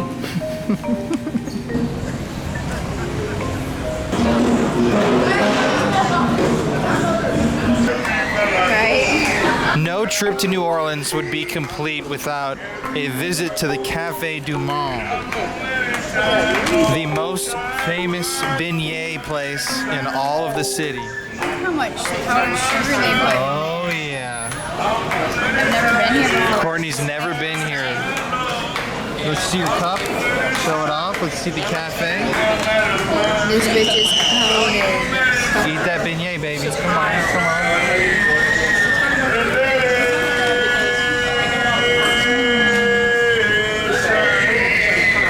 How is it, honey? Amazing. Incredible.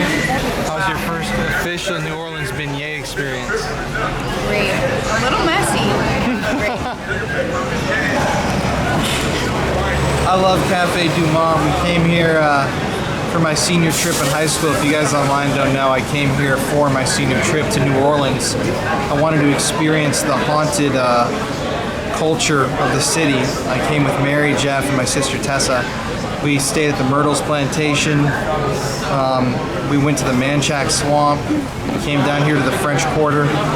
It was a blast. We came down to Cafe du Monde. So it brings back a lot of memories. I'm gonna send a picture of this to my mom. She's probably gonna be like, jealous! I swear she'll say that. But here we are. On to the next adventure. We are. Now for a murder tour. Murder to Okay, to get a proper beignet bite, you gotta really apply the powdered sugar, folks.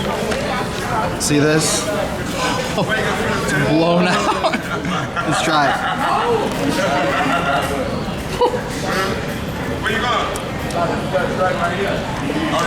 Incredible, incredible. You see I'm covered in the damage down there. On to the next place though. That was my last beignet.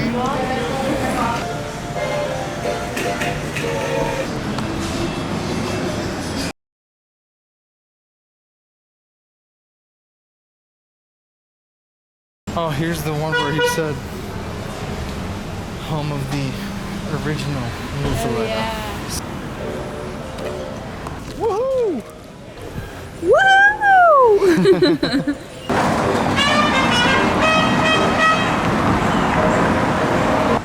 I'm so glad I brought my camera. Me too. That was so smart, dude.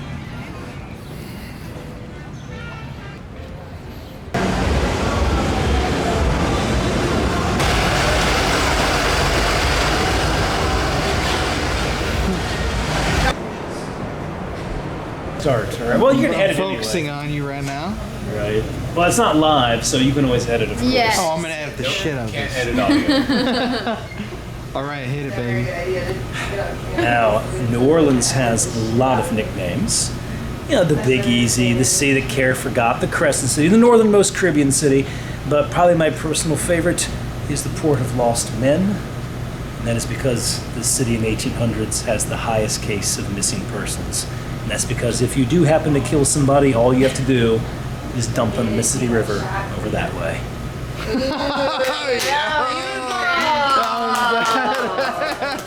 That was great. Okay, everybody, so hotel number 2. We are now at the Omni Royal New Orleans. This is a old hotel in an old building. Oh shit, someone's coming out the elevator. Let's just enter the room real quick. We're in room 476. Hey, we're good. We're good. Wait, no. They're gone. Did they already come out? Yeah.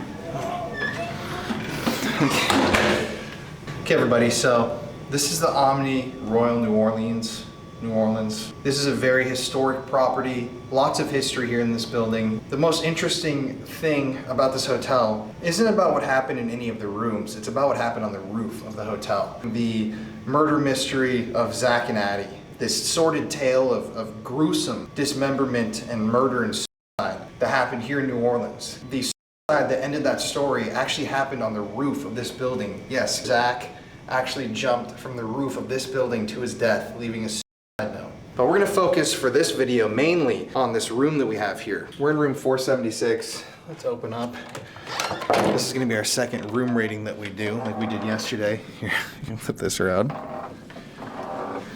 So, welcome. Lots of ghost stories come from this hotel. People seeing figures, hearing phantom music playing in the hallways, seeing things in their rooms, a lot of poltergeist activity like towels being moved or suitcases kind of shuffling about. Shuffling about? A fucking weird way to say that. Let's go back and refer to our list from yesterday. Okay. So let's take a rating. Let's take a good look real quick. You know, really inspect this. Let's take a look at the toilet. Okay, I'm just gonna say toilet's good, but let's take a look at this bar soap. You see the placement of the bar soap a little bit off. Should be. Oh, yeah, that's Should be somewhat more like that, right in the center. unacceptable. What about this thing up here? You see how these little? These should be perfectly aligned. Yeah, what the hell?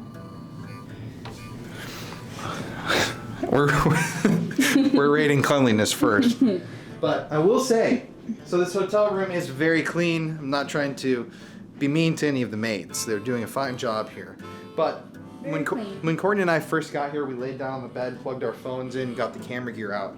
And Courtney noticed this. I don't know if you're gonna be able to see it. Hold on. No, you can see it. Here. You can definitely. Oh, right. See right there. It looks like a greasy head stain. You see that? Is that like better? somebody was no. The light makes it worse. But it seems like somebody had put their greasy head up against this headboard. And if you would imagine someone's laying, if you're putting your head like this. I don't really see it like that. It's I see it more like this. Here.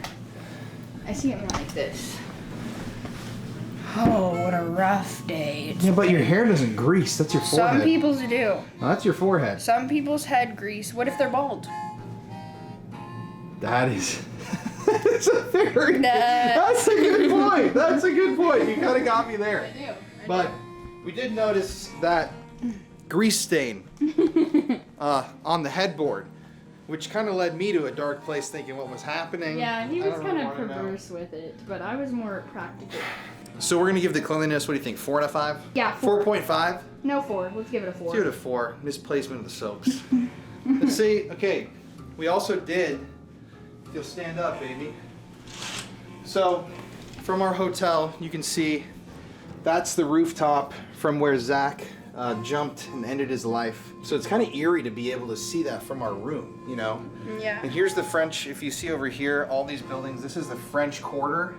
We're in the heart, we're right near Bourbon Street, Rampart Street, we're near all of those infamous New Orleans streets. Mm-hmm. And the room itself, definitely spookier than Le Pavillon, or however you say Way that, Le Pavillon. You can just tell that it's a lot older here. Yeah. For sure. Like, it's still nice, but it just gives off a lot a bit like an older vibe, like even the light fixtures and Yeah. just like the. And we said off camera right when we came in here, definitely a bit spookier in this room. So we're gonna give that a 5. Yeah, A firm that 5. was spooky for sure. Get the vibe. And the hallway is pretty spooky also. Okay, I'm gonna say vibe on this one. A little controversial, 3. Yeah. Lack of decor. Kind of a tiny room compared to our last night's room. I will say It that was more something expensive about, too. Something about like I feel like this hotel is more spooky, and I like so the vibe's higher for me because I kind of like the like. No, but it's old- not the eerie vibe. This is just the general like niceness. Like, is it a good vibe in here? Yeah, but the vibe of it being kind of old, I kind of like that. Okay, so what are you rating it? I'm gonna give it like 3.8. What? 0.8s count. 3.8? Yes, you got to be specific. You can't just give everyone a straight up solid number. Well, You want me to be specific or just give you a ballpark? I'm gonna give it a 3, and that's a firm 3. That is specific. 3 on the vibe score here for me. Kind of lack of decor, little empty, tiny bed. I like it. Let's see, luxury, number 4. Okay, this is definitely gonna be a 3 for me. I'm gonna say 2 on luxury. Well, I'll upgrade it to a 3. 2.5. The walking distance to all these, the French Quarter, that's a luxury. Our other place, we were about 10 minutes away from the French Quarter. Yeah, that's true. That's true. Shower, let's see. Oh, see that up there? That is not luxurious. It's a rusty hilt, whatever that's called. I'm just kidding. Just not as fancy feeling as last Definitely night's. not. Our last hotel was very fancy, very elegant. We'll give it a 3 This on one luxury. isn't as much, Do you but agree? it's still nice. What's in here? We haven't looked. Ooh, a closet. Ooh, robes. Oh, okay, maybe a 4 for robes. Okay, and 5, haunted rating. Haunted 5. We can't decide the haunted rating until we conduct our investigation of the room and the rooftop tonight. We're going to include a little bit of rooftop footage in this episode, but last night, La Pavillon, that was a 0 because Yeah. we didn't get anything. 3 Not out of 0. any noises, no vibes. It was just very comfortable. This place, I can see being creepier and having more of a presence. Almost you feel it, you know? Definitely. Well, For sure. Hey everybody, it's Colin here. Just a quick reminder, if you guys don't follow the show on Instagram, head to The Paranormal Files on Instagram or P-Files Official on Twitter. Give us a follow there if you're enjoying what we're doing. It helps us grow so much, and I'm very, very happy to announce that our Halloween merch is finally available for purchase at the link below. It's not on the screen, but it's in the description of the video and in the comments section. These pieces are only going to be available for purchase up until Halloween, and at that point we are going to be moving the entire merch store to a different platform. So if you guys want to pick up the last pieces of this Paranormal Files merch ever sold, the stuff that's been on the website for years, head to our Teespring. The link is in the description and the comments section, and go pick up a piece of merch. The Halloween designs are some of my favorite that we've ever done here on the channel. I've already bought a couple myself. I can't wait to wear them. But anyways, let's get back to this video. I hope y'all are enjoying, and stay spooky. And so we reach our final location.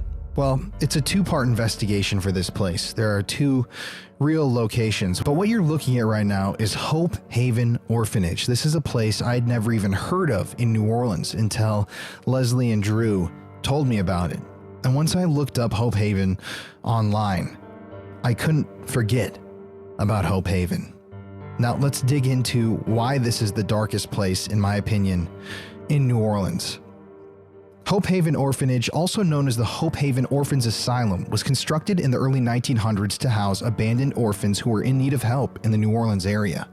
It was a facility run by priests and nuns, and the aim of the facility was to help place kids who came from nothing and who had nothing into good, loving homes, or to provide a home for those who couldn't find one. The first buildings included the Debert Administration Building, which housed the classroom, refectory, and dorms, the Weinberger Cottage, and the Industrial School. In 1929, 2 large wings were added to the administration building, each one complete with dorms, dining areas, and study and recreation halls.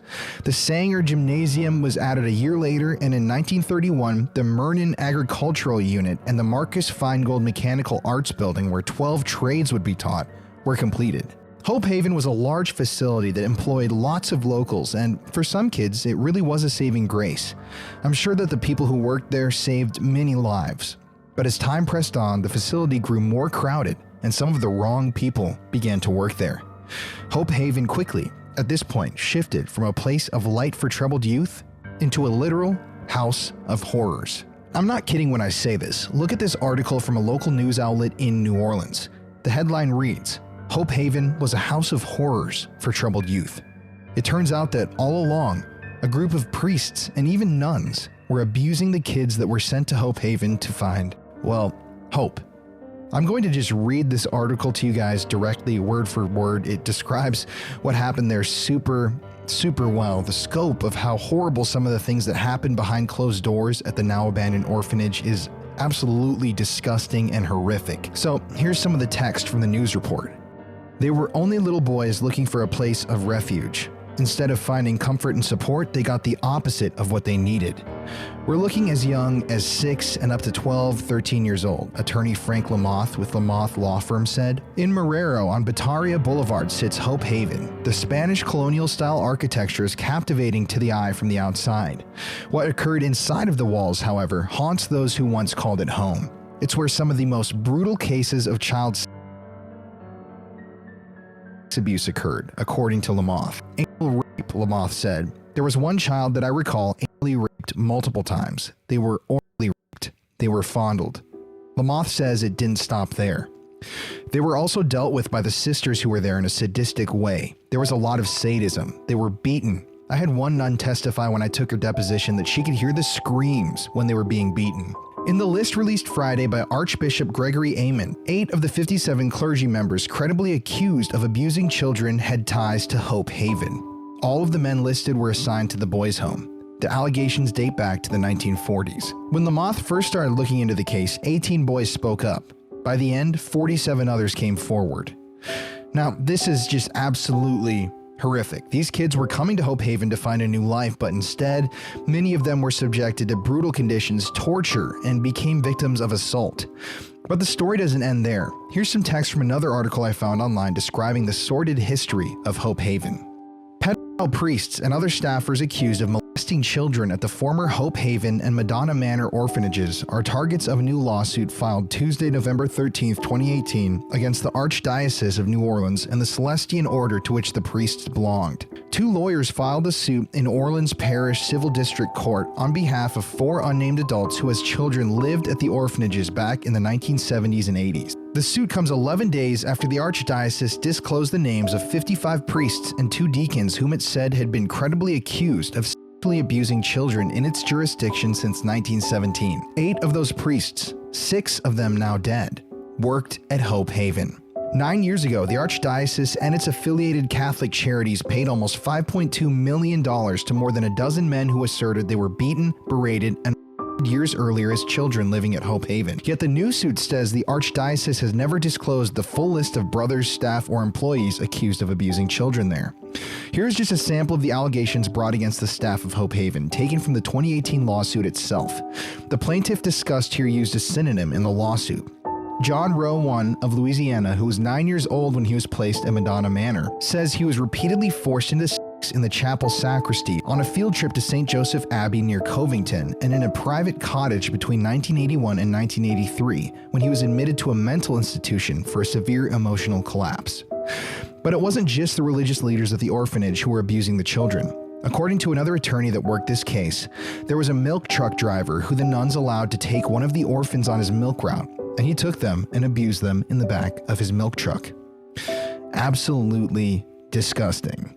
Now, interestingly enough, and I just found this out after all of this, after I researched this, months after we filmed the investigation, Hope Haven is actually the final resting place for a number of individuals. That's right, there are actually religious leaders entombed there on the property.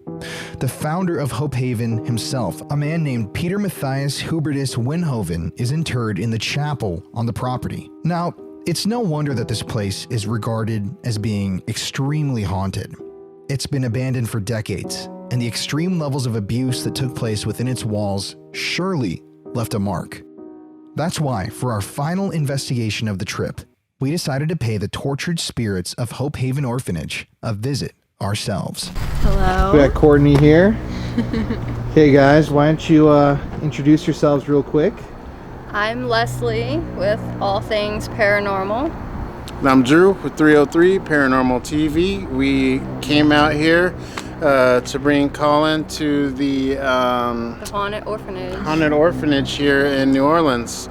It's a really cool, creepy place. Every time we want to come here, you know, poltergeist activity seems to follow us around when we leave here or right before we come. So At our house at that. So what happens is, whenever we say out loud, like we're at our house and we say out loud, oh, we're about to go film the orphanage, we'll get the most creepiest poltergeist happen in our home, or it will happen right after we come back from it. So the first time that something happened, we were getting ready to actually come out here, and I was sitting on a sofa, I was putting on my shoes, and I butchered a cucumber or something like that. Yeah, she was trying to say encumber, and she kept saying cucumber, and we are just laughing, making jokes, saying it's encumber, not cucumber. So we leave, we come film, we go back home, we shower, we sit back on the sofa to relax and recap our investigation.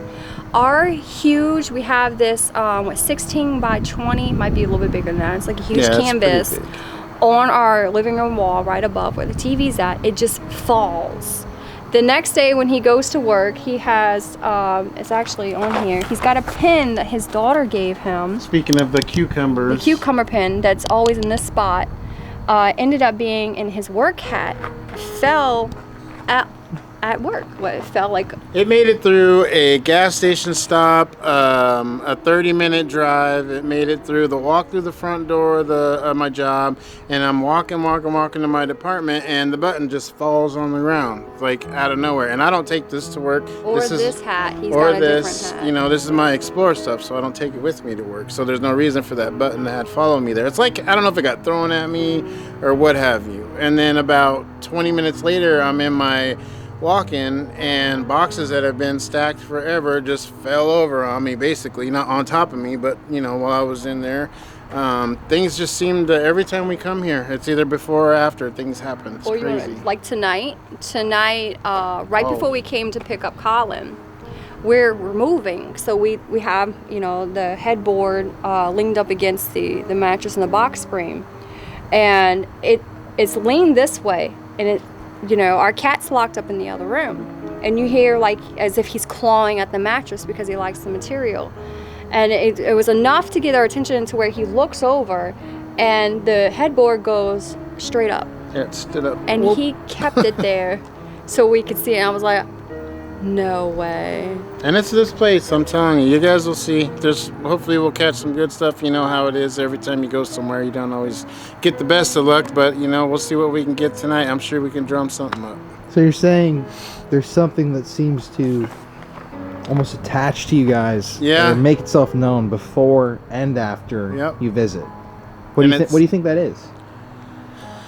It could be the energies from, so a little bit of backstory with this place. It was built in the 1900s. It was originally used as an orphanage. Come to find out that the people that worked here, the caretakers, and the priests and whatnot, they sexually abused the children, they physically abused the children.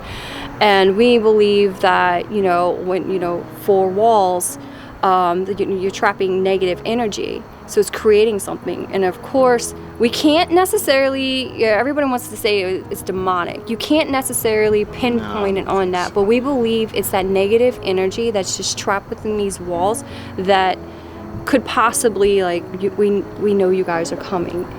And, from the experiences that we've had in the place while filming, maybe they decided to follow us. Yeah. It's not an attachment.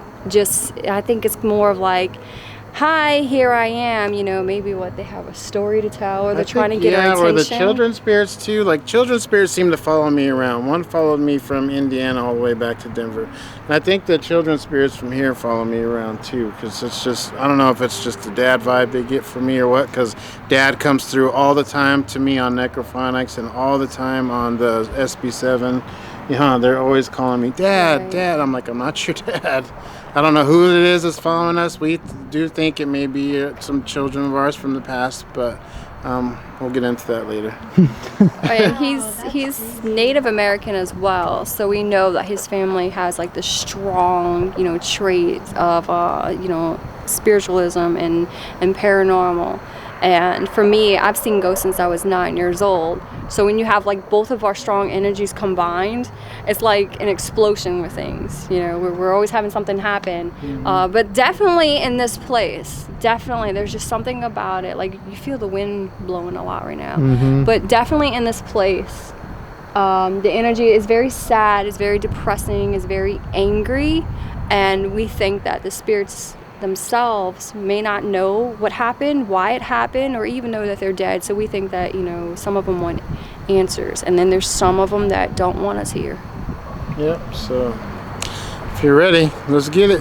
Well, one more question. Yeah. Both of you guys, I want one story from each of you. What is the singular, spookiest experience that you've had in this building? What do you guys think? Let's start with you. For me, my only 30-minute alone challenge, I was here by myself on a Saturday night, I believe, and I had my night vision camera. I remember being on the 3rd floor, and I was coming around the corner. You can't see anything in there unless you have a light. And, there was stuff being thrown. You could hear noises. But when I came around the corner, like I was coming to my left, I saw the 7-8 foot black shadow just standing there, and I was like, oh my god, you heard that, right? Yeah, I heard that too. I keep hearing stuff over there. Something through something, you see? It was metal. And it was that moment, I was like, I can't say it's demonic, but it felt cold, I felt frozen. I was like, I was 12 minutes into the investigation, or I only had 12 minutes left. I don't think it. And for me, that was a moment where I was like, holy crap. I ran into something that I've never ran into before. And I don't know what this place may have conjured up, with its own energies, but it definitely, I'm like, it was definitely feeling me out to where it's like, you're not supposed to be here. Yeah, and for me, so far, really the thing that's creeped me out the most here was the loud disembodied voices you can hear, like we're talking almost, and then it sounds like a heavy set man or something that runs across the 2nd or 3rd floor. When you're down here, you can hear him going running across the top, and there's no way possible because out there it's concrete and there's no way to get to it, so there's no way like that anybody could be up there. And we do sweep the buildings before we start, for transients, whatever, what have you. I don't want to be disrespectful, but and so nobody was in there. But I mean, the loudest footsteps that I've ever heard, and then just the disembodied voices in here are really pretty crazy. So that's why I think tonight we're not going to use, her and I personally probably won't use the SB7 because you can catch so many disembodied voices in here. And then the string to the, what was it? It was tied around one of the doorknobs, and it just kept moving and moving and moving. I was like, and swing stopped. it faster, and then it was like, whoop, whoop, whoop, whoop, and then I was like, all right, stop it, and it stopped, and then I had to go do it again, and I started going, whoop, whoop. We believe we caught that on your live stream. I do have it on the live stream, I'm pretty sure. So yeah, that's a couple of things here, but like I said, there's apparitions. She's had some poltergeist activity happen here, so yeah. Or we were by the elevator shaft and he was filming, and what was it that he said? Look down. Yeah, he told me, I opened the elevator door because she's like, look, the elevator, and then she got scared. She's like, don't get too close, and then he's all, look down. And that's the same floor where I saw, because in my 30-minute alone challenge, I didn't really, because I was nervous about being here by myself, and I didn't really sweep it through. But it was on the 3rd floor, where I saw that 7-8 foot shadow. It was like in a direct view line of where the elevator shaft was. Wow. So we don't know if it was a shadow that I saw or what it was, but that's why, honestly, the elevator shaft up there scares the hell out of me. So you guys would say that this place is definitely haunted? Oh yeah. Definitely haunted, for sure.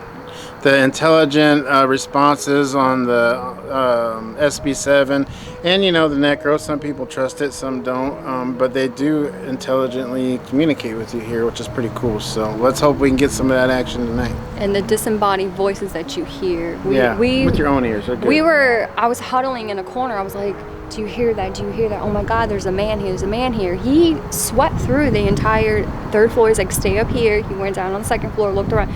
Babe, no one's here. Yep. No one's here. I made her stay up there where she was safe. I knew there was nobody there, and I went and swept the whole place again. And I was like, there's nobody here. Wow. Yeah, so you'll see, it's pretty crazy. There's priest spirits here that have died on the property. What else was the child that... there's a pool house right here behind us. A child drowned in the pool over here. I'm sure more than one child died in here, but the one, they don't know if it was murder or not.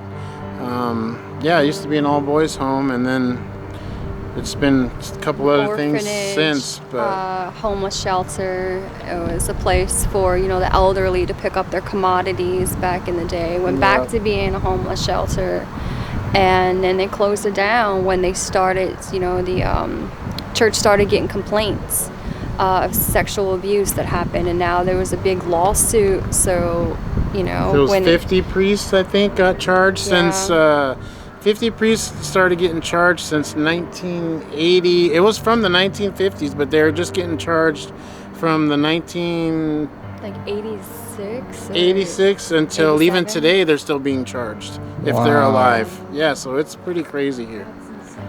But the most craziest thing is some of, you know, the Catholic churches down there that actually own this, the ones in New Orleans, are covering it up.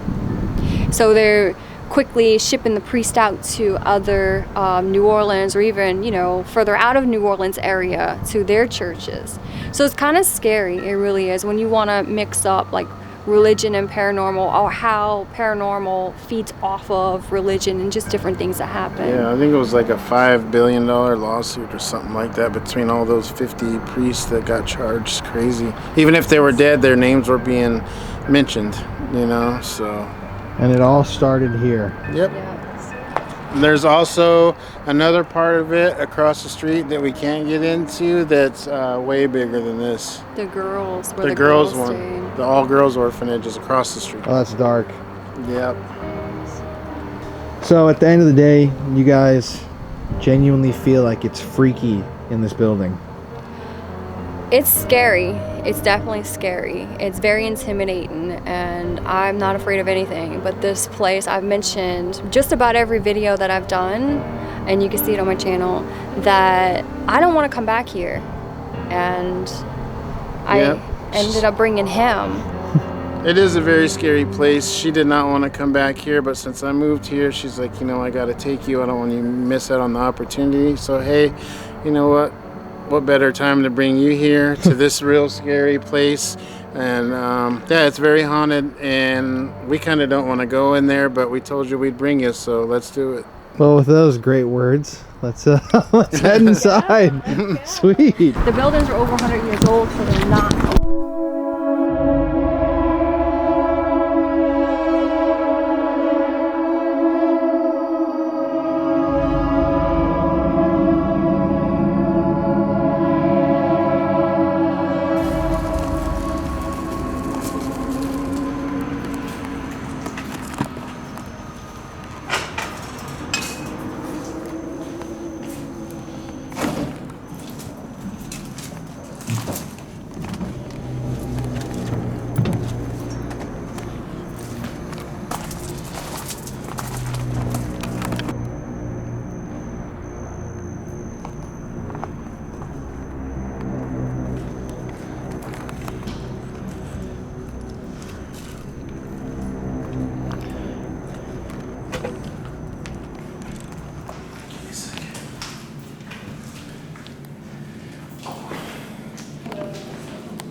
And that's another reason I was scared of every road show.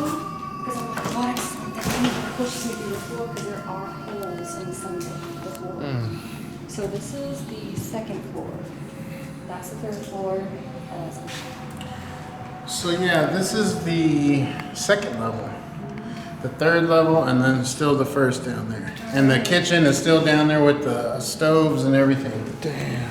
Yeah, from way back in the day. It's pretty cool. Yeah. I really should have brought a front pocket. This is like I'm gonna grab a flashlight on you. You want a flashlight, babe? This window's been tore out. See, Were you saying a knife was thrown yeah, there's a knife. right here? Like out here in this hallway.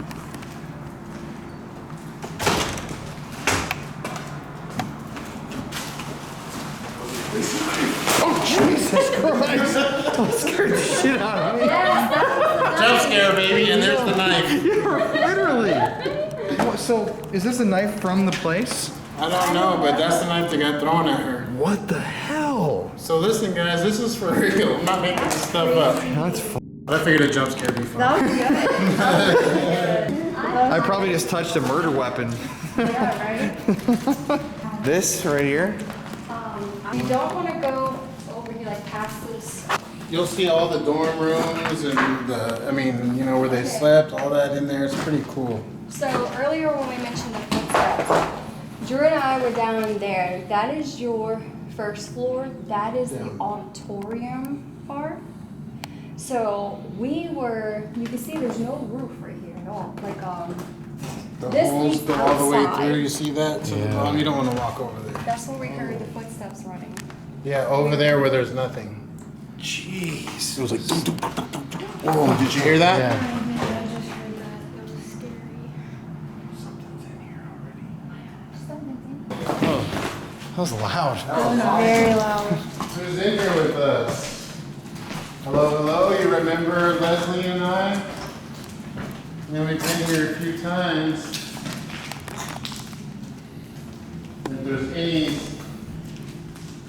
humans in here, please let us know you're here. We're just here to take pictures. We're not here to disturb you.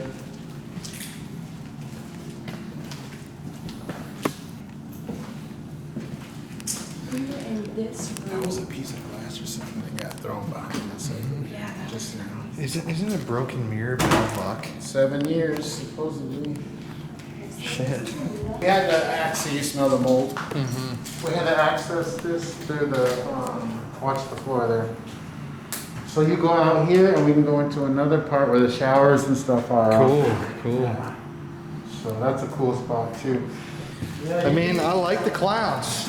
I am a clown fan. Stand right here in front of the clown. Fuck yeah. Alright. Wait. Got penis all growing. Rocket ships? Yeah. Oh man, look, somebody threw a rocket ship on the clown. I see it. It's going That's right, dark, that's right dark. in his arse. Courtney, look, it's us. Happiness. You look a little rough though. I know, Jeez. shit. What are you wearing? A swirl? Circle. A circle? Can I have you guys? All right, everybody. So tonight we are in New Orleans, Louisiana, at one of the most haunted buildings in the entire city. Now, I've been to New Orleans before. I actually came here on my senior trip in high school. And I've never even heard of this place, but the history of these buildings, this is a truly dark location. And just, Courtney, if you'll show the people online what we're looking at here. If these clowns are not spooky enough to get you to watch this damn video, I don't know what is gonna be. This is a very, very scary edition of the Paranormal Files. I would welcome you, but I don't know. This place doesn't really feel welcoming, does it? Not at all. It's a bit dark in here. Right now? How about we step back, step to the right. Oh man. Okay, Courtney's got the camera now, switched off. So we're gonna check out the first floor, third floor eventually. But I wanna point out, once again, how creepy these fucking clowns are. You guys feel free to show everybody since this is your place. Check these clowns out here. Excuse the rocket ship. Yeah, please excuse the rocket ships. You have to blur that out. But yeah, they got these creepy clowns painted. They're still left here from when the orphanage was operating downstairs. You'll see like letters of the alphabet stuff where the library was. A lot of crazy things here still. The kitchen's still intact downstairs, so a lot of creepy things here, including these clowns. So. Right. So a haunted, abandoned clown orphanage. There you go. What else could you add in there to make it creepier? Right. I really don't know. All right. So do you know how old these are? Any idea? The paintings, no. They're really good condition. Yes. Yeah. That sounds like somebody. Yeah. It sounds like people in the house. Hello? Anybody over here? Thank you. That was me kicking that. I heard something back there. Ain't nobody in here. See, and it's dark. Let's go down. It's about to start getting creepy in here. Uh-huh. All right. The breeze almost just kind of came towards me over here. Like almost colder. Kind of suddenly. Just recording. So I'm gonna grab my camera. Okay. I keep hearing a woman moaning. I don't know if you heard it yet. I need to tune into it. So what is this floor we're headed to? We're going to the first floor where the kitchen is located. Chapel? And the place where they used to give out the coupon keys to the elderly. Yeah, basically like your kitchen, rec room, stuff like that. And they can be very, The classroom as well. yeah, the classrooms. Oh, Jesus. We'll take the kitchen part, I guess, first. Oh, Yeah, it's cool. Yeah, this place is tore up. So, it's this very room that we're approaching. what is this? This is where we put the footsteps. And what's the garbage bag for? It's just another closed off thing. You can go ahead and poke in there if you want. You just really can't like Go in. go in. You can go in, but there's not really nowhere to walk. Oh my god, that whole wall is like falling down. Yeah, that's cool. Look at that behind you. How far up that is above you. This really has like a spooky Yeah, look to it. Tore up. Hello, hello. Is there any spirits here to communicate with us? You remember Leslie and I? We brought some new friends with us today. Miss Colin and Courtney, feel free to communicate with us. We heard the footsteps above us in this room. There's no floor above us. It's the outside room. Oh wow. Hello?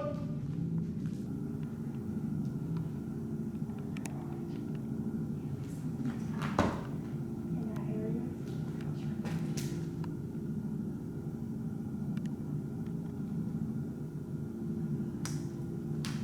Can you knock on something for me, please?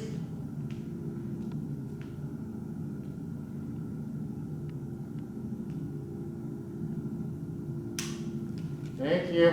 It hit my camera. Look at my battery. Went down too. Yeah, but it hit her camera and now her battery's gone. They always want to come by me. You know what's freaky to me?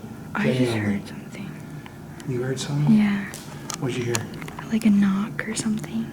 Well, one, it's always when you're talking that stuff happens. I don't know why. Two, what's really eerie is when you're sitting in a place and it is completely silent.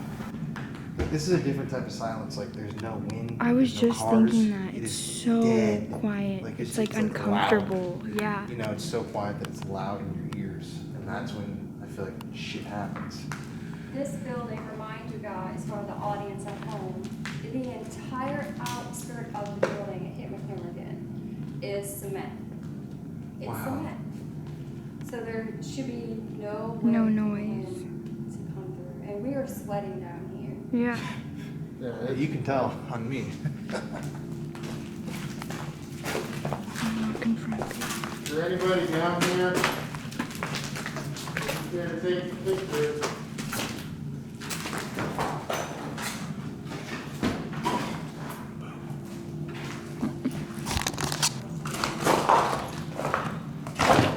Well, it goes down to the basement, but it's completely flooded. That's where you're getting your molds from.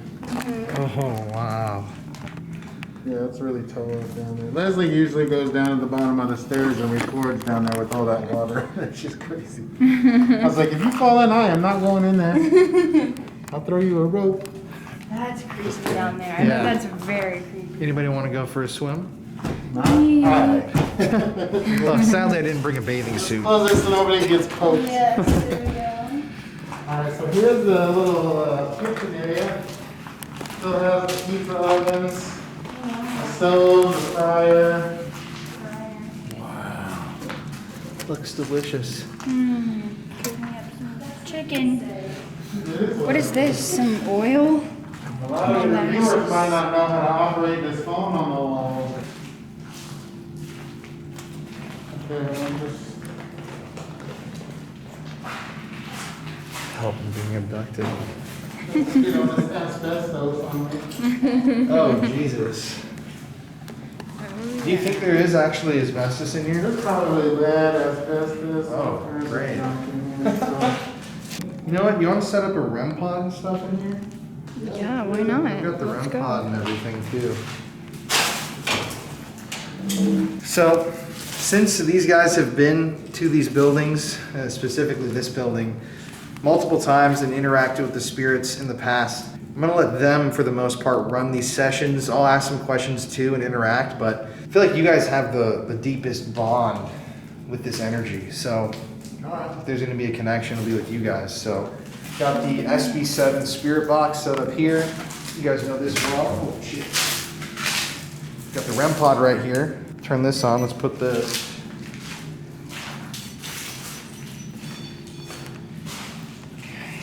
Also, real quick, any energy that's in here. My name's Colin. I know you guys don't know me, but I'm from Texas. I'm here with Courtney, Hello.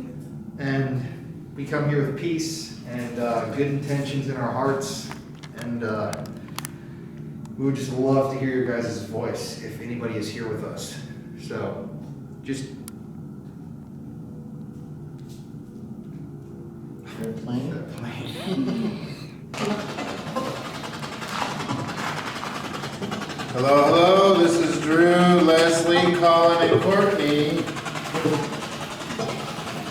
Are there any spirits in here that wish to communicate with us at this time? Said we will. I heard something.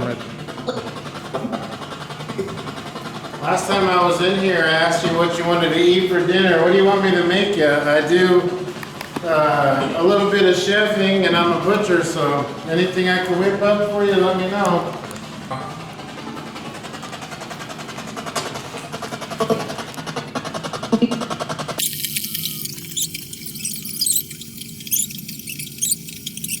You want a pizza? Chicken? You want to throw a pizza in the oven? Fried chicken. I heard chicken. Fried chicken. Last time you guys said you wanted steak. What's it gonna be? Come on. Come on. Come on. Come on, it definitely said that. Why are you mimicking me? What was your favorite dessert they served to you here?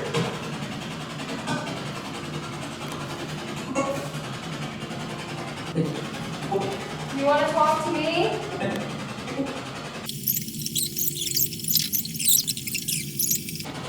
Can you tell us what they did to you? No. Why can't you tell us what they did to you? I'm sure another no. No. Are you afraid of telling? They can't harm you any longer. You can tell your story now. I was gonna say, I feel like compared to the other places that we've been to in here, I feel like I'm not feeling as much energy in this room. Right. It's not as thick as it was up there. I feel like the upstairs was definitely like, A lot thicker. yeah. Yeah. And last time we were here, this was very thick, and it wasn't Yeah. very Interesting. Yeah. I feel like they left you too. But some of the history, or back history with the children, when they would try to go to the nuns about the abuse, the sexual abuse and tell them. The nuns looked down on it and didn't believe them. No priest could do such things. We took vows, and that's where the physical abuse came in. Mm-hmm. So, So if they you get like- whipped for trying to tell. Yep. You know, so So they they had continued. no way out because they couldn't tell anyone or they'd get beat. You know, if they did tell anyone, they didn't believe them anyway. So pretty sad. So, let's move this further around. Yep. So I'm like, trying to move it. You heard something Is this over like here? a pantry or? Yeah. This was the fancy. Want a beer? Damn, this is crazy. Yep, these are the two cold storage areas.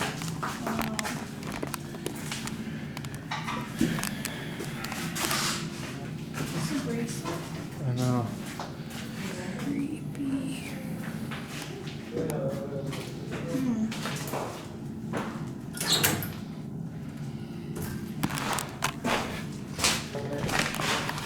Oh, Jesus. Oh, is there anybody in here? Wow. I don't know if this is private. This is where the commodity room was. Oh yeah, the commodity room where they used to hand out the food. Kitchen. Look at this. Attention already.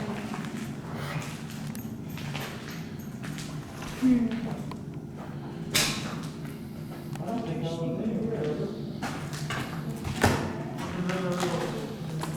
Yeah. 1995.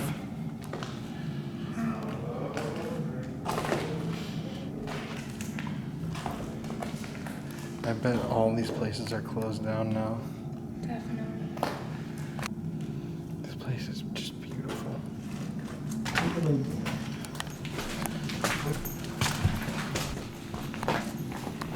How are you feeling, Courtney? I mean, eerie in here? Yeah, definitely. I think this main building area Right is. here, I got really loud disembodied voice. Remember by the United Way sign? Yeah, that's the same way to go up. When he was yelling at me in there. So here's the hallway. To your left, to your right of a hall. I still think that I feel like it's the most present upstairs. I think we should focus on second and third story. Yeah, we can go Honestly, just back. Can we go back up? yeah, I think we should.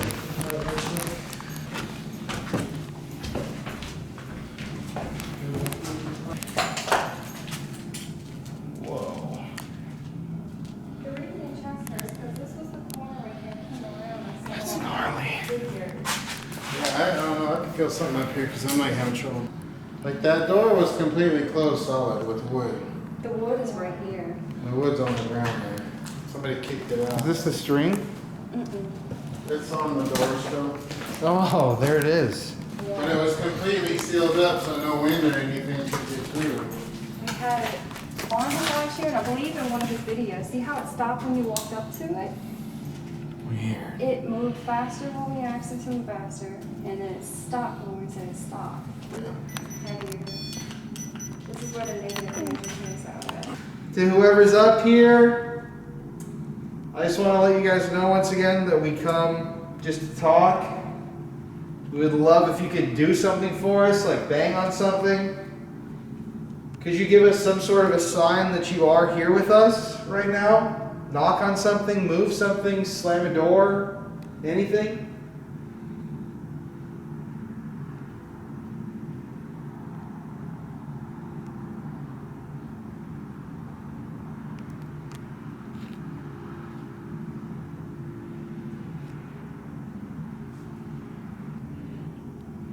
I thought I heard voices behind you.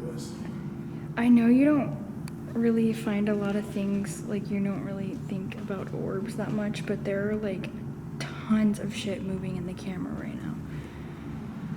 All around you. It's literally all around you. What the? Did you hear that? Yes. Okay, that's that creepy thing, like that 8-foot shadow that I saw. Yes, I heard that very vividly. Hello? Is the shadow figure that's been seen in here hanging out with us right now?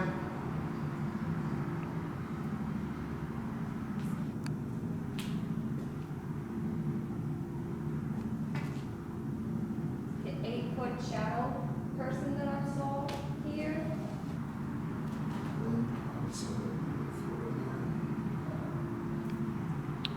was that? Yeah, what was that? I don't know, it sounded like something. Wasn't it?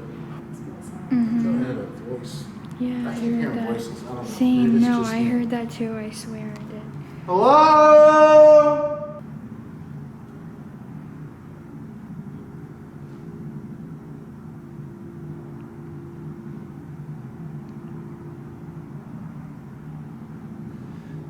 It's kind of the breeze, but it also just got kind of colder.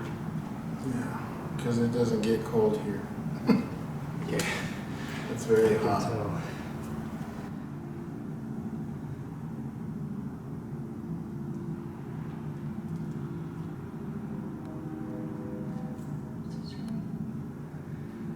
I just got so dizzy. Are there any children here with us?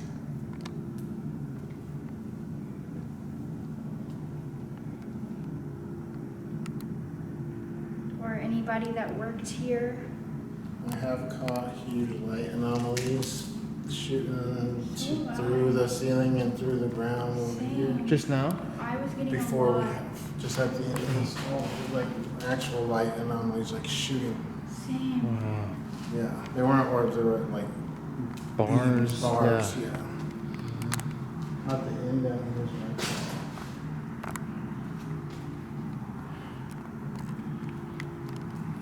We know you aren't shy, and we know you're not afraid.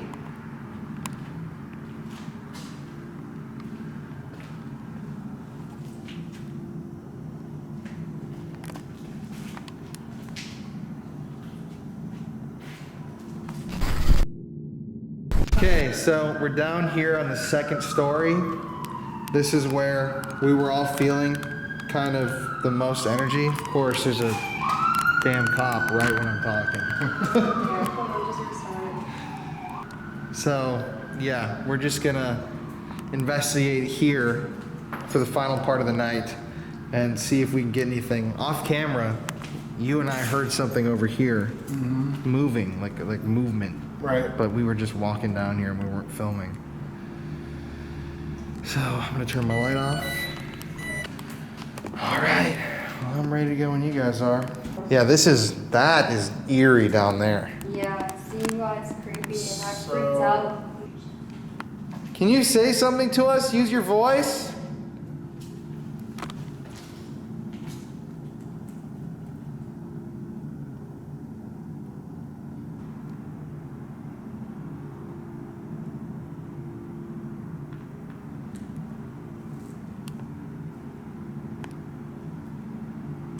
Are you one of the priests that was abusing children in this building?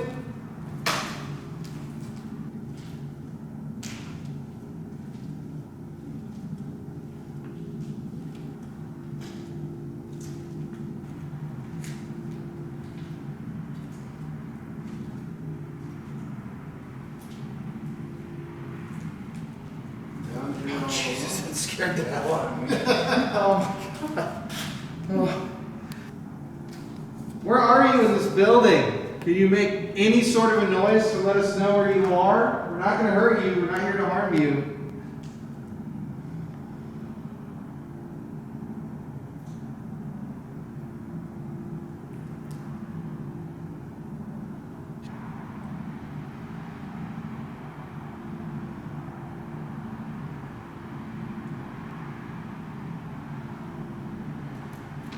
I was gonna say, I honestly feel like it's just a dead energy right now. Yeah. I'm not really feeling that like super active, which is okay because it's not consistent ever. Right. No, but you notice, and this happened every time I come. When you're on the third floor, the energy would be It up there and moves. it comes down. Yeah. And then when you're down, it goes up. And that's what it does. And then when you're leaving and like we're not recording, it gets you.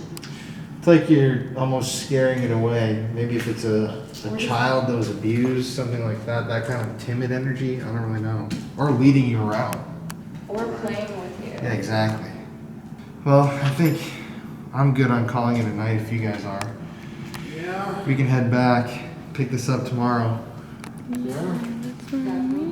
So, just a real quick wrap up. We have been here for a couple of hours. Heard some very spooky stuff, just more or less felt the energy of the building. The history is so intriguing here, and the energy is very thick. Just want to remind people online that even though you might not have massive poltergeist activity in every video, things being thrown, that doesn't mean that a place is not haunted. But we definitely felt it tonight. All of us did, and this is not the end of our story here with these buildings. So we're just going to wrap it up. Be sure to go follow these guys. I'm going to link their channels below. Courtney, you don't need to follow her because she doesn't have a channel.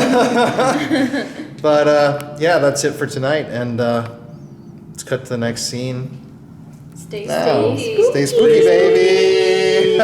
Good night. Now, that footage was from the first trip that Courtney and I took to New Orleans. If you can't tell, this entire video was filmed over 2 separate trips. But on the second time that we visited New Orleans, we wanted to go back to Hope Haven to keep investigating, but they are remodeling the building. It was gated off, it was locked up, there were construction workers. I even asked them if we could go take a look around inside. They said, nope, we've got security. So we were out of options. But interestingly enough, on our first trip, Courtney and I went to go visit Bloody Mary, who's now a close personal friend of ours, at her haunted museum and shop in the French Quarter area. And when we visited Bloody Mary the first time, she had no idea that we had gone to the orphanage.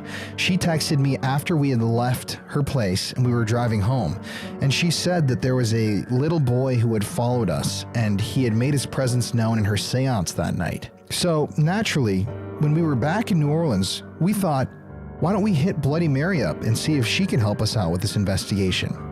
And she pulled some strings. She got another psychic medium to come in, and we all sat down and we performed a sort of a seance to attempt to talk to this little boy who had followed us the first time from Hope Haven. Maybe he needed help. Maybe he was lost. I don't know. I went to Hope Haven myself. I grabbed dirt, some materials from the building for part of this voodoo ceremony, and we showed up to Bloody Mary's on a dark, rainy night to do this seance. We're here at my haunted museum in New Orleans, and my haunted museum with New Orleans is filled with spirits. It's filled with haunted items, and sometimes it adds on people or spirits that come with people that come in. Like you! So Courtney and Colin are here, and they had been here, a couple months ago? Mm-hmm. And when you left, we did a seance that night, and we felt a new spirit. And it wasn't with anyone at the table. It wasn't my normal guys that are here, you know? So I asked you to go back to the same location and bring me something from the location, because that spirit seemed to kind of want to stay. I don't know about stay, but he needed some help, you know? So I told him he was very welcome. He wasn't forced to stay here, but he was welcome to stay here and could come and go. And you had felt, I believe you had said you felt like something was attached to you or something had followed you. Yeah. And it was verified that night. Mm-hmm. Now, I have a friend here who wasn't here that night, didn't know the story, and I asked her to come in for an outside of the box opinion, because we do that when we get new haunted items and new haunted things. I get my thing, I'll say verify. This is our own psychic provenance that we do, that we catch it. That's also part of the paranormal investigations and the things. We help spirits, because I believe that you can still help them after they're gone. So she's already been picking up on spirits all day. Not just the spirit that came with you. Oh, there you go. And I'm not near. Look at my hands. Yeah. You know, I'm not touched. Really, the last few hours before I came in. The last few hours, because she was a busy, crazy flying in and whatever. Anyway. Yeah. So anyway, I asked my associate Andy to come in, and we, on haunted items and haunted spirits, we consult, let's say. And we both believe that the spirits can grow in their afterlife, and that we want to help them do it. So this spirit came with you from one of your locations, and I asked him to go back and get some earth from the location. So that's all. I mean, it was probably more than one, but that particular. Now, but the thing is that she caught some spirits on you from other locations. Yeah.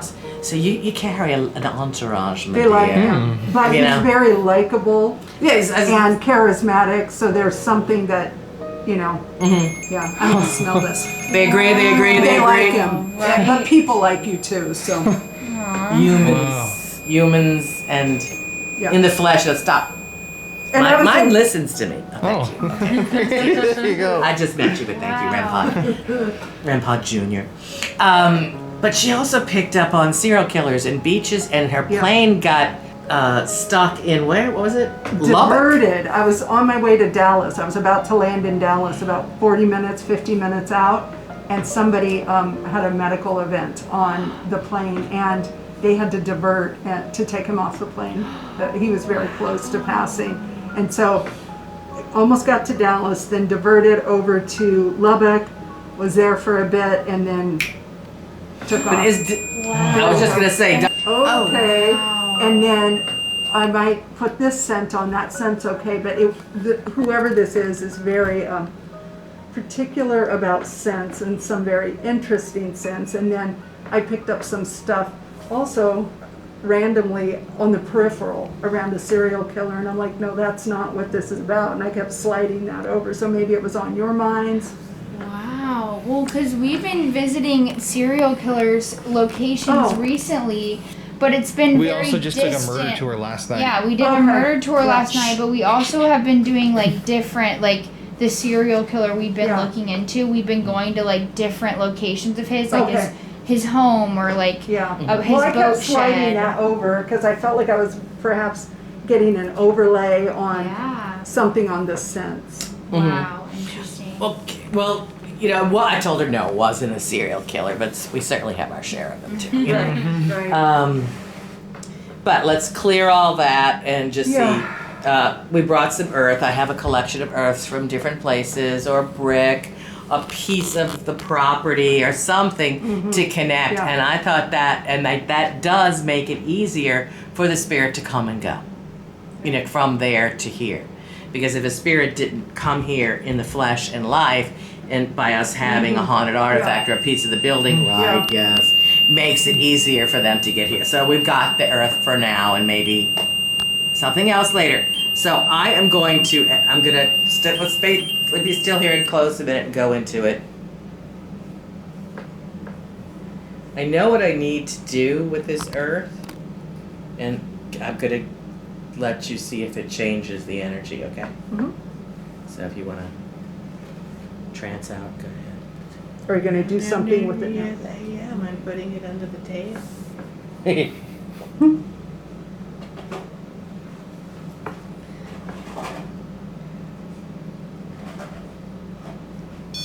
Oh, that was me. I always ring a bell when I'm between spirits. Did that help? Putting the earth underneath the table. It just feels like it kind of channels, it drops a channel in a different way. Yeah. I didn't necessarily,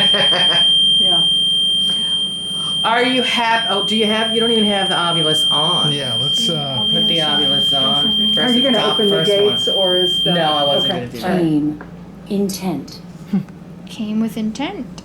Yes. I would say. Wow. Well, so did it. Yeah, I think that's He is what I keep picking Yeah, up. I said, He? yeah. Okay, I didn't know if it was it. I mean, what we felt before was a little boy, and he was really excited about the toys under the table. He just like kept going. It wasn't Michael, but Michael didn't mind playing with him. We have a little boy under the table. His name is Michael, and he used to be very handsy, and he still is. Yeah. Grabs your legs, grabs your ankles, tickles you.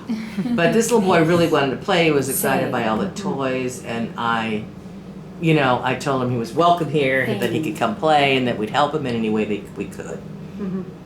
That makes sense then why he might be affected by sense, because children smell things differently. Do they? Than adults, yeah. I mean, things can be overpowering to them. Okay. Is this a little African American boy? I don't know. I didn't get that far. Was it a mixed Climbed. Age. Age. Hey, what was the word before that? climbed. Climbed. Age. Climbed or? Climbed.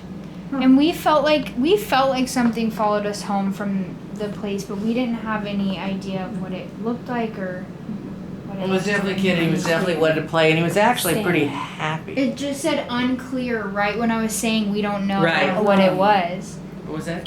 Stand away, it said. Well, I'm not by the REM pod. So, you may play with the toys here. As I said before, you're welcome. Can stop the REM pod, please? Thank you. I was hoping that Colin collecting the earth and Colin come here would let you be reinforced to know that you are welcome here. I have a whole orphanage session. Scared. Let me say that again. Oh, scared. I have. What was the last word? Shoulder. I have a whole orphanage section up there, which is what's right next to that wheelchair. Maybe he doesn't want to be there. Well, he wanted to be out here. I don't know if he's scared there. Are you scared of the orphanage section? It was the little boy's toys under here that he was playing with. And I wanted to let him know that he was welcome. And he was, and he played and he stayed. But I also want to let the other children at the orphanage know, and only the children are allowed to come. No overseers, priests, teachers, abusers are allowed. And that's where I tell my spirits of place, the adults who lived and died here over the past 200 years, to block any form of child abuse or Ed. And Ed? Maybe Ed. Yeah. To block that. Make the REM pod go off if you find that that was the name of an abuser.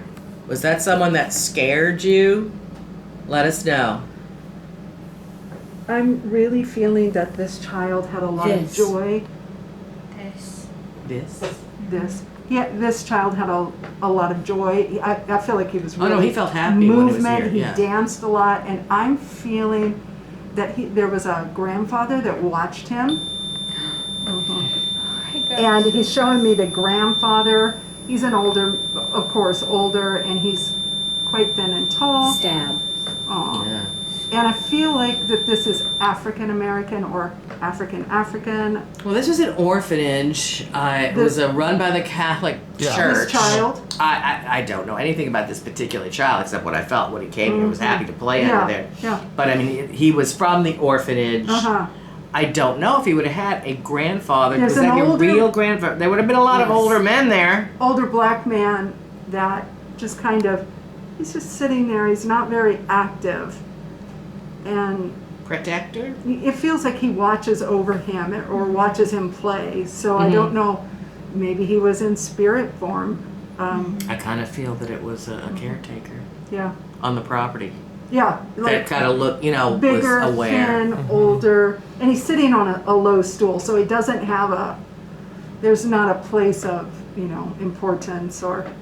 I just didn't think if he was an orphan that it was necessarily a grandfather. It was a grandfather type, elderly, watching, caring. What the story of the place is only now coming out? Is that what's going on?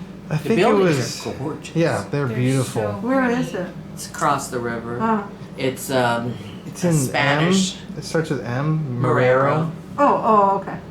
Yeah, old colonial Spanish. It's on the way that when we went to Lafitte the other day, I drove over. Yes, gorgeous Spanish Baroque. But lots of abuse. Documented. Lots of abuse. There you go. And the thing says lust on here. Oh, great. Yeah. Well, it's interesting. Inappropriate lust needs to change in the whole world. Stop it. Right. Oh my God. I want them to know that I am a spirit mother, and I have tons of children that come with the artifacts that we've got from different historic orphanages and things. Many of the children spirits that I deal with are from older times, but if that's odd for them, sometimes time periods children can't seem to click together, but they can all use the toys. And they're all welcome here because I designed this, as a safe house, like for them to play. Nobody's stuck here. But if they need a place for prayer or for attention, and we will do prayer work and energy work with them to heal. But this kid feels like sweet, like full of energy and happy. Like He's got I guess so not every much child would. Yeah. Were you abused? Show. Show. Boy. It says boy. Also, Inside. Boy boy show. show inside. It said must right before that. Must show. boy show inside. Well, somehow he managed to still say happy and joyous, at least in his spirit. Well, maybe he's released. That's what I'm seeing. Is like this kid really wants to move. There's something about. I'm going to describe it as African dance. It's like his knees want to. There's a movement that I can't even make with my body. That's in his soul, and it's very. It's something that this man knows about and this child know about, and I'm hearing really strongly to tell this child that Position.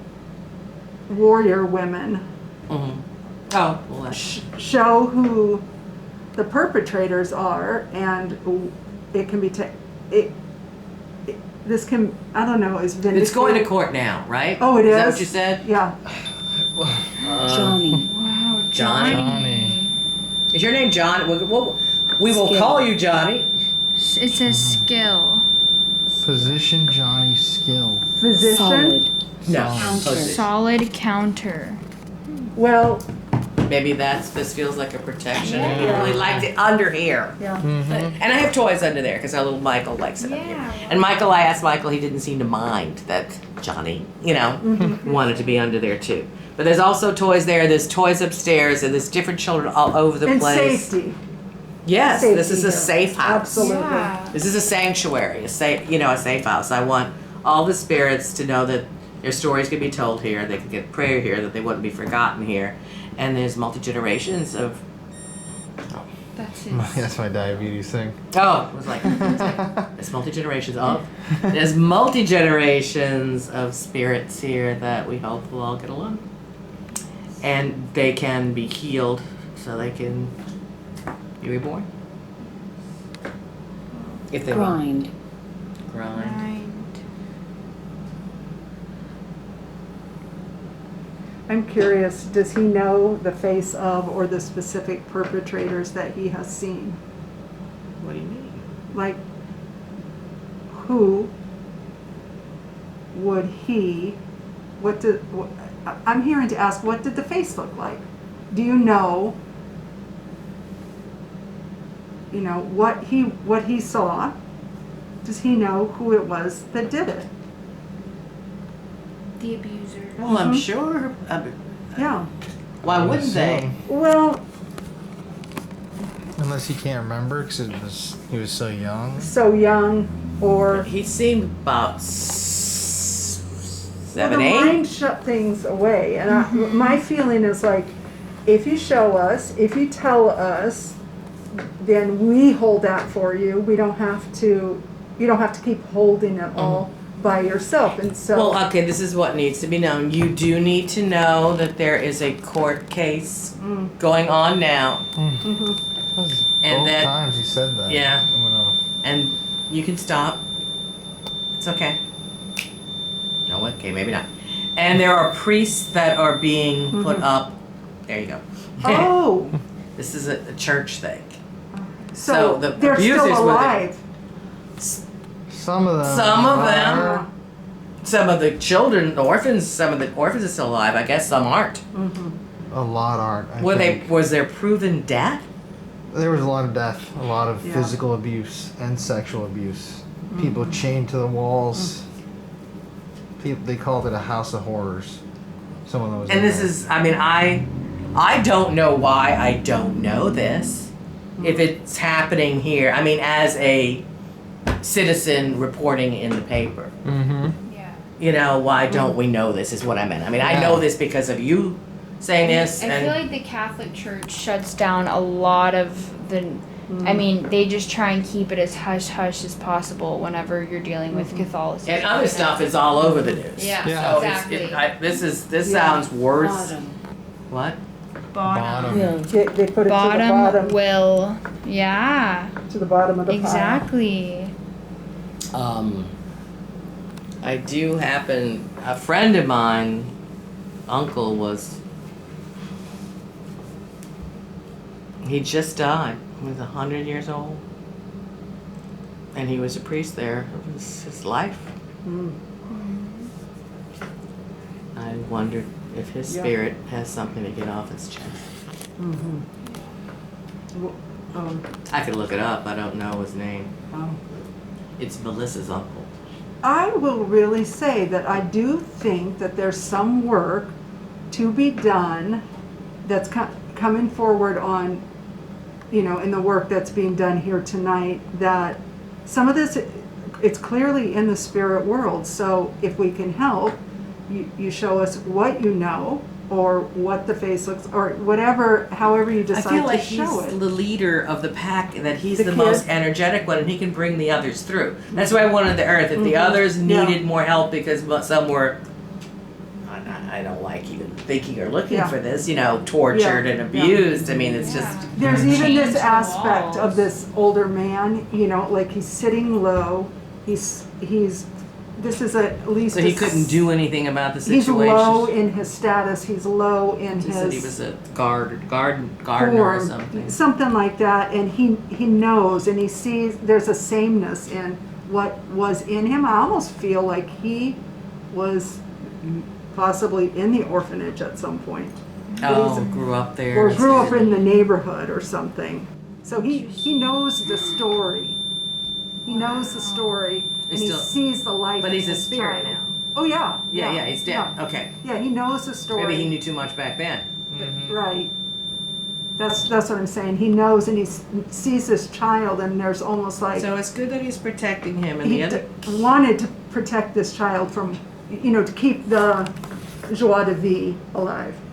No, this kid still has the happy energy. Yeah. He's not like he's not chained anymore. No. And if he was even the one that was chained. But Yeah. I think he wants to help he can bring the other Yeah. orphans through. Yeah. So they're welcome, and we do prayer for them, but we also play with them and play music and dance, let them play. Did you just hear something from over there? Or is that, am I tripping out? We're always having stuff coming. Yeah, I thought I heard like a footstep, almost like a creak. You're welcome to go take a look, maybe down the stairs. It's somewhere in the stairwell area. Yeah, you can go look in the stairwell. Sure. You may follow him, Johnny. It's Johnny. It's crazy that we're talking about this because I just played a random podcast today, one of my favorite podcasts, and they were talking, one of the stories that they told her about abuse in the Catholic Church and how... Talk about the cases that The case that I listened to tonight was about a Texas Catholic priest who he was abusing people when he was in his early 30s, and he's 82 and he was just convicted of it. At 82 years old, he's sent to prison for life because he killed a woman after raping her and stuff. So he's lived the life of luxury. Yeah, he lived through it and didn't get in any trouble because he's this high power, and then eventually he was caught for it. Well, I must say something here too. Another aspect of the museum is the children is one thing, but I also, women that have been abused, raped, murdered. I kind of bumped into the Black Dahlia while walking through a cemetery one day, going on a book signing, and I was up in California, and she started this roll and she wouldn't leave, and it was there for days. It's like, wow. And I, unlike the two of you, I generally, I guess I don't run after serial killers, murderers. I mean, they're everywhere, and they're the root of many stories around in history, but that's not my aim. But she was there, and I figured I had to go give her something and a blessing and, a gift, and I did. And she kind of followed me for days and days. We had this really scary kind of seance. Hello. And her murderers didn't like the fact that we were strengthening other victims on the other side. It's kind of like taking their food, And they came and they tried to get us. It was a really rough night in a very boring hotel, but it was haunted as shit. It was like there's a Ramada Inn in Canada, what the hell? And it was, but they were following us ever since that story. And then by the time I finished this trip, which was, I don't know, weeks of different places, I came back here and got this place. And because there's someone here. Obviously, one of our star spirits. Sorry, say it again. There's someone here. One of our spirits here who was murdered and abused, and her spirit needed to be lifted and healed. And like the Black Dahlia was, helping lift those spirits. Black Dahlia is kind of like the spearhead on the other side, and kind of working with me on this side to help maybe women that have been murdered and raped. So the Me Too movement has helped that a lot, and that whole thing all spiraled right after that trip, starting with the Black Dahlia. And then I got this place, and The rest is history. so there's children's spirits to take care of, and any spirits. I mean, I like them all. But everybody's like, well, how can you do this? Something dark there. It's like there's something dark everywhere. You can't work with spirits and say, I only want to work with the nice ones. Yeah. I mean, that's the easy part, right? You can't can't be a doctor and say, I only want to heal the people who aren't sick. Exactly. You've got to try to deal with some of the hard cases too. And a lot of the spirits need to be forgiven. They need to forgive themselves. They need to face what they did. They need to move on. They need, and it's not like oh, go into the light, Caroline. It's not like run, and do it right away. Shamans, and I'm a shaman, sometimes work with the same spirit for 5 years, 10 years, or more. Time is not the same. And if they're not ready, you push them over, they're just gonna come back, and then they. Yeah. But this little boy seems to just easily grabbed onto you. Came in here and wanted to play, and I just wanted him to tell the message. If anybody else there feels trapped, that will help. To please come. That was just a crazy experience when we left here last time, and you texted saying. Because I did right after. It was like, oh, we had the seance that night, and you had left a half hour before, I think. And you said the Spanish style housing and everything, which is exactly what the orphanage looked like. Which And that's very specific. I didn't know the place at the time. I don't think you showed me a picture later or something. I'm like, oh, I know that place. And that's exactly because it's a gorgeous what you building. said. Yes, that was crazy. It's a gorgeous building. I'll show you sometime. All right. I went to the other side last week. It says channeling. We're trying. Trip. Buy trip proton. We always have a fun channeling when we go on a trip. We do. Protons. Yeah. That's our little fun rim podcast. Well, there are some children upstairs. Maybe I wonder if he's met Abe and Annabelle. Well, there's the orphanage section. Well, there's the orphanage section. Maybe I'll show you and him that. Think I should leave some of the earth under both places? Yeah, that Probably. works. That works. If you don't want, beep now. I want you to be able to play with all I the also toys. think you keep a piece wrapped in something Yeah, I'm for gonna put a them in little bit jars. Yeah, to work with them. Yeah, I'm understanding, because I told Mary when I came in tonight, it's sniffy. Like, I didn't know. Strength. What's the strength? This child had a strong olfactory sense. So I was gonna give him some Florida water. I thought he might like that. he loves citrus, floral scents. Well, that would be Florida. Yeah, That's he very likes citrusy, isn't it? that's why I brought a piece of chocolate, because when I went by the chocolate at my house, it was like, he could smell that. There are certain Monaki. Something Monaki. What's that word? Monaki? Monaki? I don't know what that is. Don't know that word. Me either. Look that word up. Yeah. So interesting. there were Monaki scents. He one. does not like the smell of alcohol on the breath. Does not like the smell. Right? Telepathy. Look at that. Psychic. Whoa. Telepathy. And I just kept hearing he was very sniffy. He also knows the smell of sex. There was something Well, I'm sure he does. really Because, I could put that together. Interesting. Obviously, the abusers were drunk Yes. when they had that, so that's why And so that before- sense memory. This Stays. makes sense to me, because before I came, It just said underline. Like Underline. It's definitely. emphasize. there were, I gotta look up that there was word. a lot of information. I was was going to the put word? on a vitamin B patch. Yeah. And he did not like it. M-O-N-A-C-H-I. Just like, I looked at it and it's like, I don't like that smell. I don't like this smell. And I was just told before I came, like every scent that offends.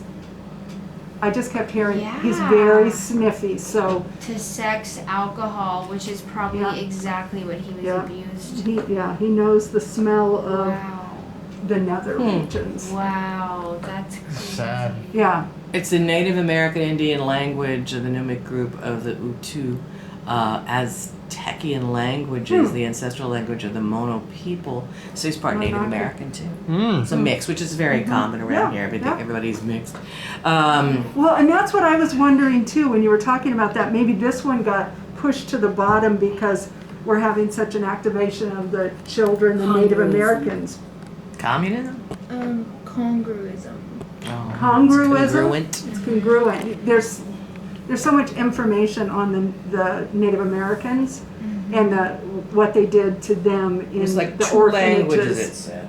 And the, Eastern interesting. Mono. And then this is kind of at the bottom because, you know, people act like they're tired of the Catholic stuff. Well, we are tired of it, but let's get to the bottom of it. Right, right. What was that? And then there's Lead. another Lead. obvious reference. Yeah. But we won't. Yeah. We don't have to go there. Neither do they. The abuse of power, whether it's over women, whether it's over race, children, or race. Did they just say race? You know, babies, glass, baby glass. babies. Want me to eat that? No, I just put it near. Oh, the earth okay. that I'll put it came. right Yeah. in there. There we go. Because he liked the smell of that. It says glass wound. Johnny, can you make let's be quiet. Can you make a noise? Thank you, Johnny. Wow. Johnny likes electronics. You know, some people can do the rap, some people can do this. Thank you, Johnny. You can stop. Can you, if we break out recorders, where you think you could say a word that we could hear? We'd like to hear it with our ears as well as on an EVP. Can you, let's see if we can be still. Can you tap? Can you knock on a wall? Michael, can you help him? Can you show him how to knock and make a physical sound? Not every spirit can do all the different I things. just heard something over there. Me too. This child could. Well, that's by the orphan stuff, and that's where we're heading. Yeah. So maybe it's like, okay, get up, stop talking. Okay, let's go. All right. Alright. Johnny. Yeah. So over here is the little orphanage section. This is a poor box from Mother Cabrini's orphanage. Did you hear the REM pod just go off in there? In the other room? Yeah, the actual. Well, I brought his Earth, so he's gonna get a little bit of a. Yeah. Okay. It's like, all right. He's like nervous. Look at that. Wow. It says press. Maybe we can Press put it. it over here by this. Over here? Yeah, what do you Put it guys on think? the wheelchair. Yeah. Or yeah, we can put it right here too. A poor box that was Mother Cabrini's orphanage in town. There's a piece from another Cabrini orphanage over there. She had two. And now we have a piece of this orphanage for healing. And we'll give the candy too. There we go. Wow. So he wanted to come in here and that helped him ground. We'll leave some there, some we can work with. Right. Are you here with us, Johnny, in this room?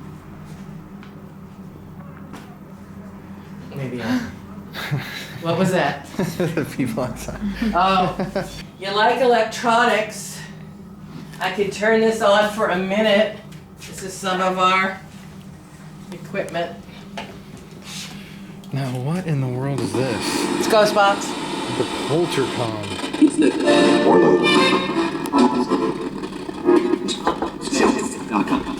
Mother Mary's here. Open the way. Kelly, I want to talk to you. I don't want to talk to you. You got a damn good accent there. Johnny, can you talk to the Poltercom? Say hello. Johnny.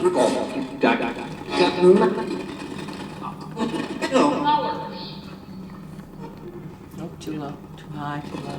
You know, I almost get a feeling like one of the priests I don't want follows the little kid. Well, that's why I was trying to get them away. I said that they were not allowed.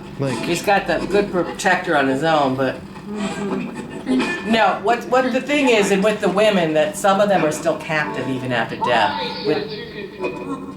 Some of them are captive even Christ. Some of them even after death are still suffering as captive. Some part of their spirit is captive. That's what we tried to release, whether it was murder, rape, children, whatever it may be.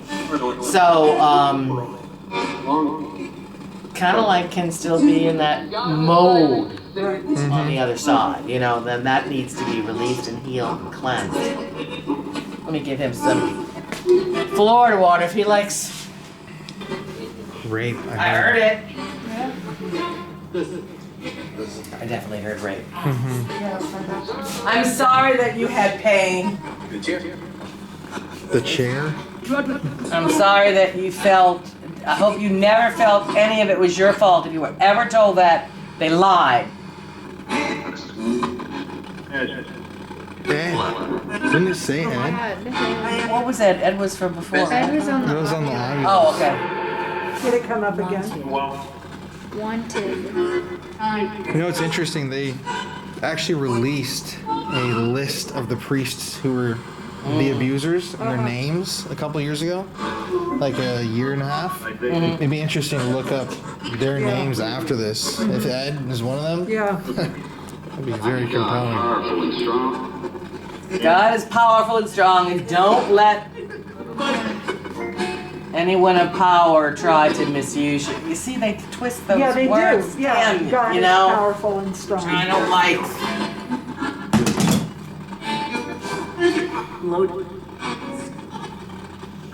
Well, we want to protect the innocent and just let you play and have fun and clear and be pure with your spirit. Is there anything? Johnny, can you say something for him? Yeah. Is there anything we could do, Johnny? Wait. Wait. We're gonna do prayer and cleansing and music. That was very Church music too.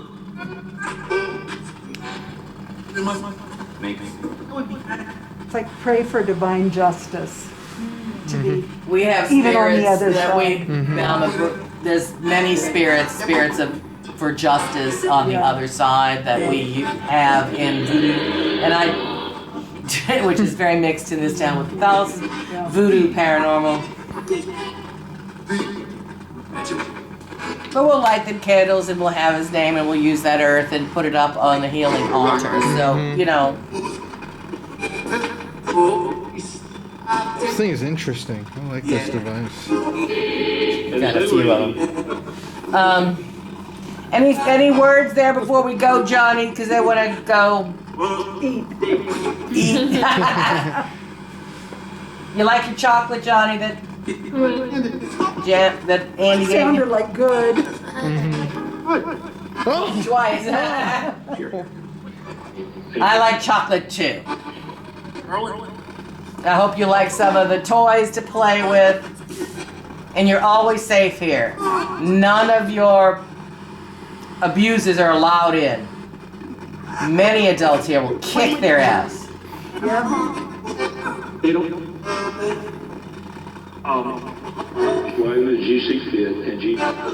And Jesus, something. We have Rose and Agatha. They kind of play and watch over the spirits here, the children's spirits here, and they'll help you too. That almost sound like said Colin a second ago. Colin will come visit. Colin will help you. If he liked me, I'm here, buddy. Oh, the cake though. Look at that. Let's do it. Right by me too. I'm gonna turn this off. Can you set that REM pod off again? And can you say goodnight? Yes. And we pray for you. Silent prayer we'll send.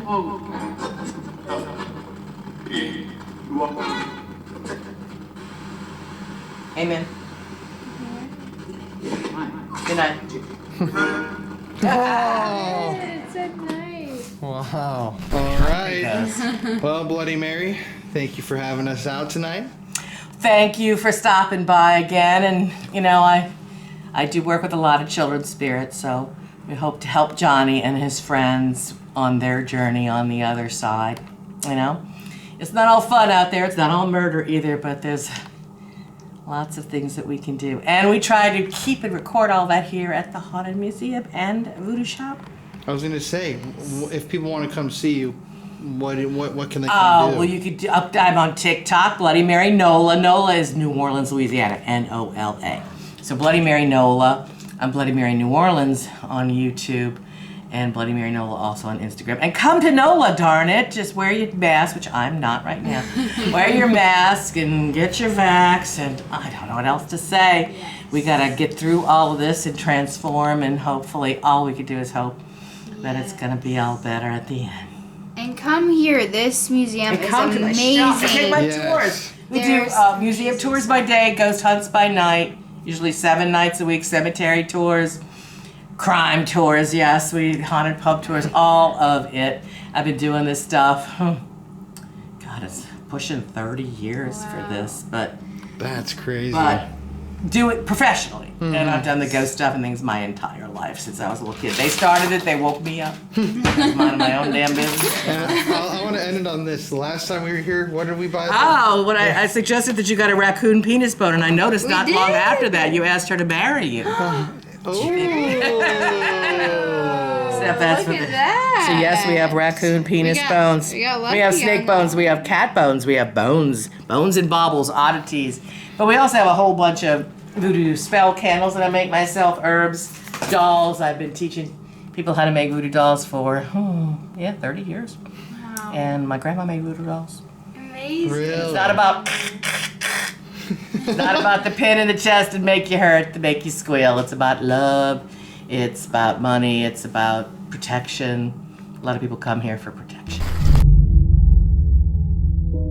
At the end of the day, New Orleans is just one of those places.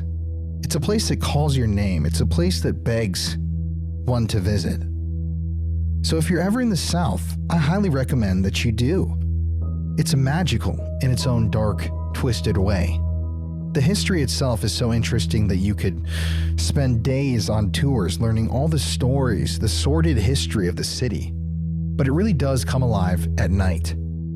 And I think that after watching this documentary, you can say that you've seen evidence that New Orleans really does live at night. New Orleans has survived death. It's very much alive, but it's alive with the souls of the dead. Thanks for watching, everybody. We'll be back next week, starting our Wisconsin series with an absolutely crazy first episode. It's Colin here signing off. I love y'all, and as always, stay spooky.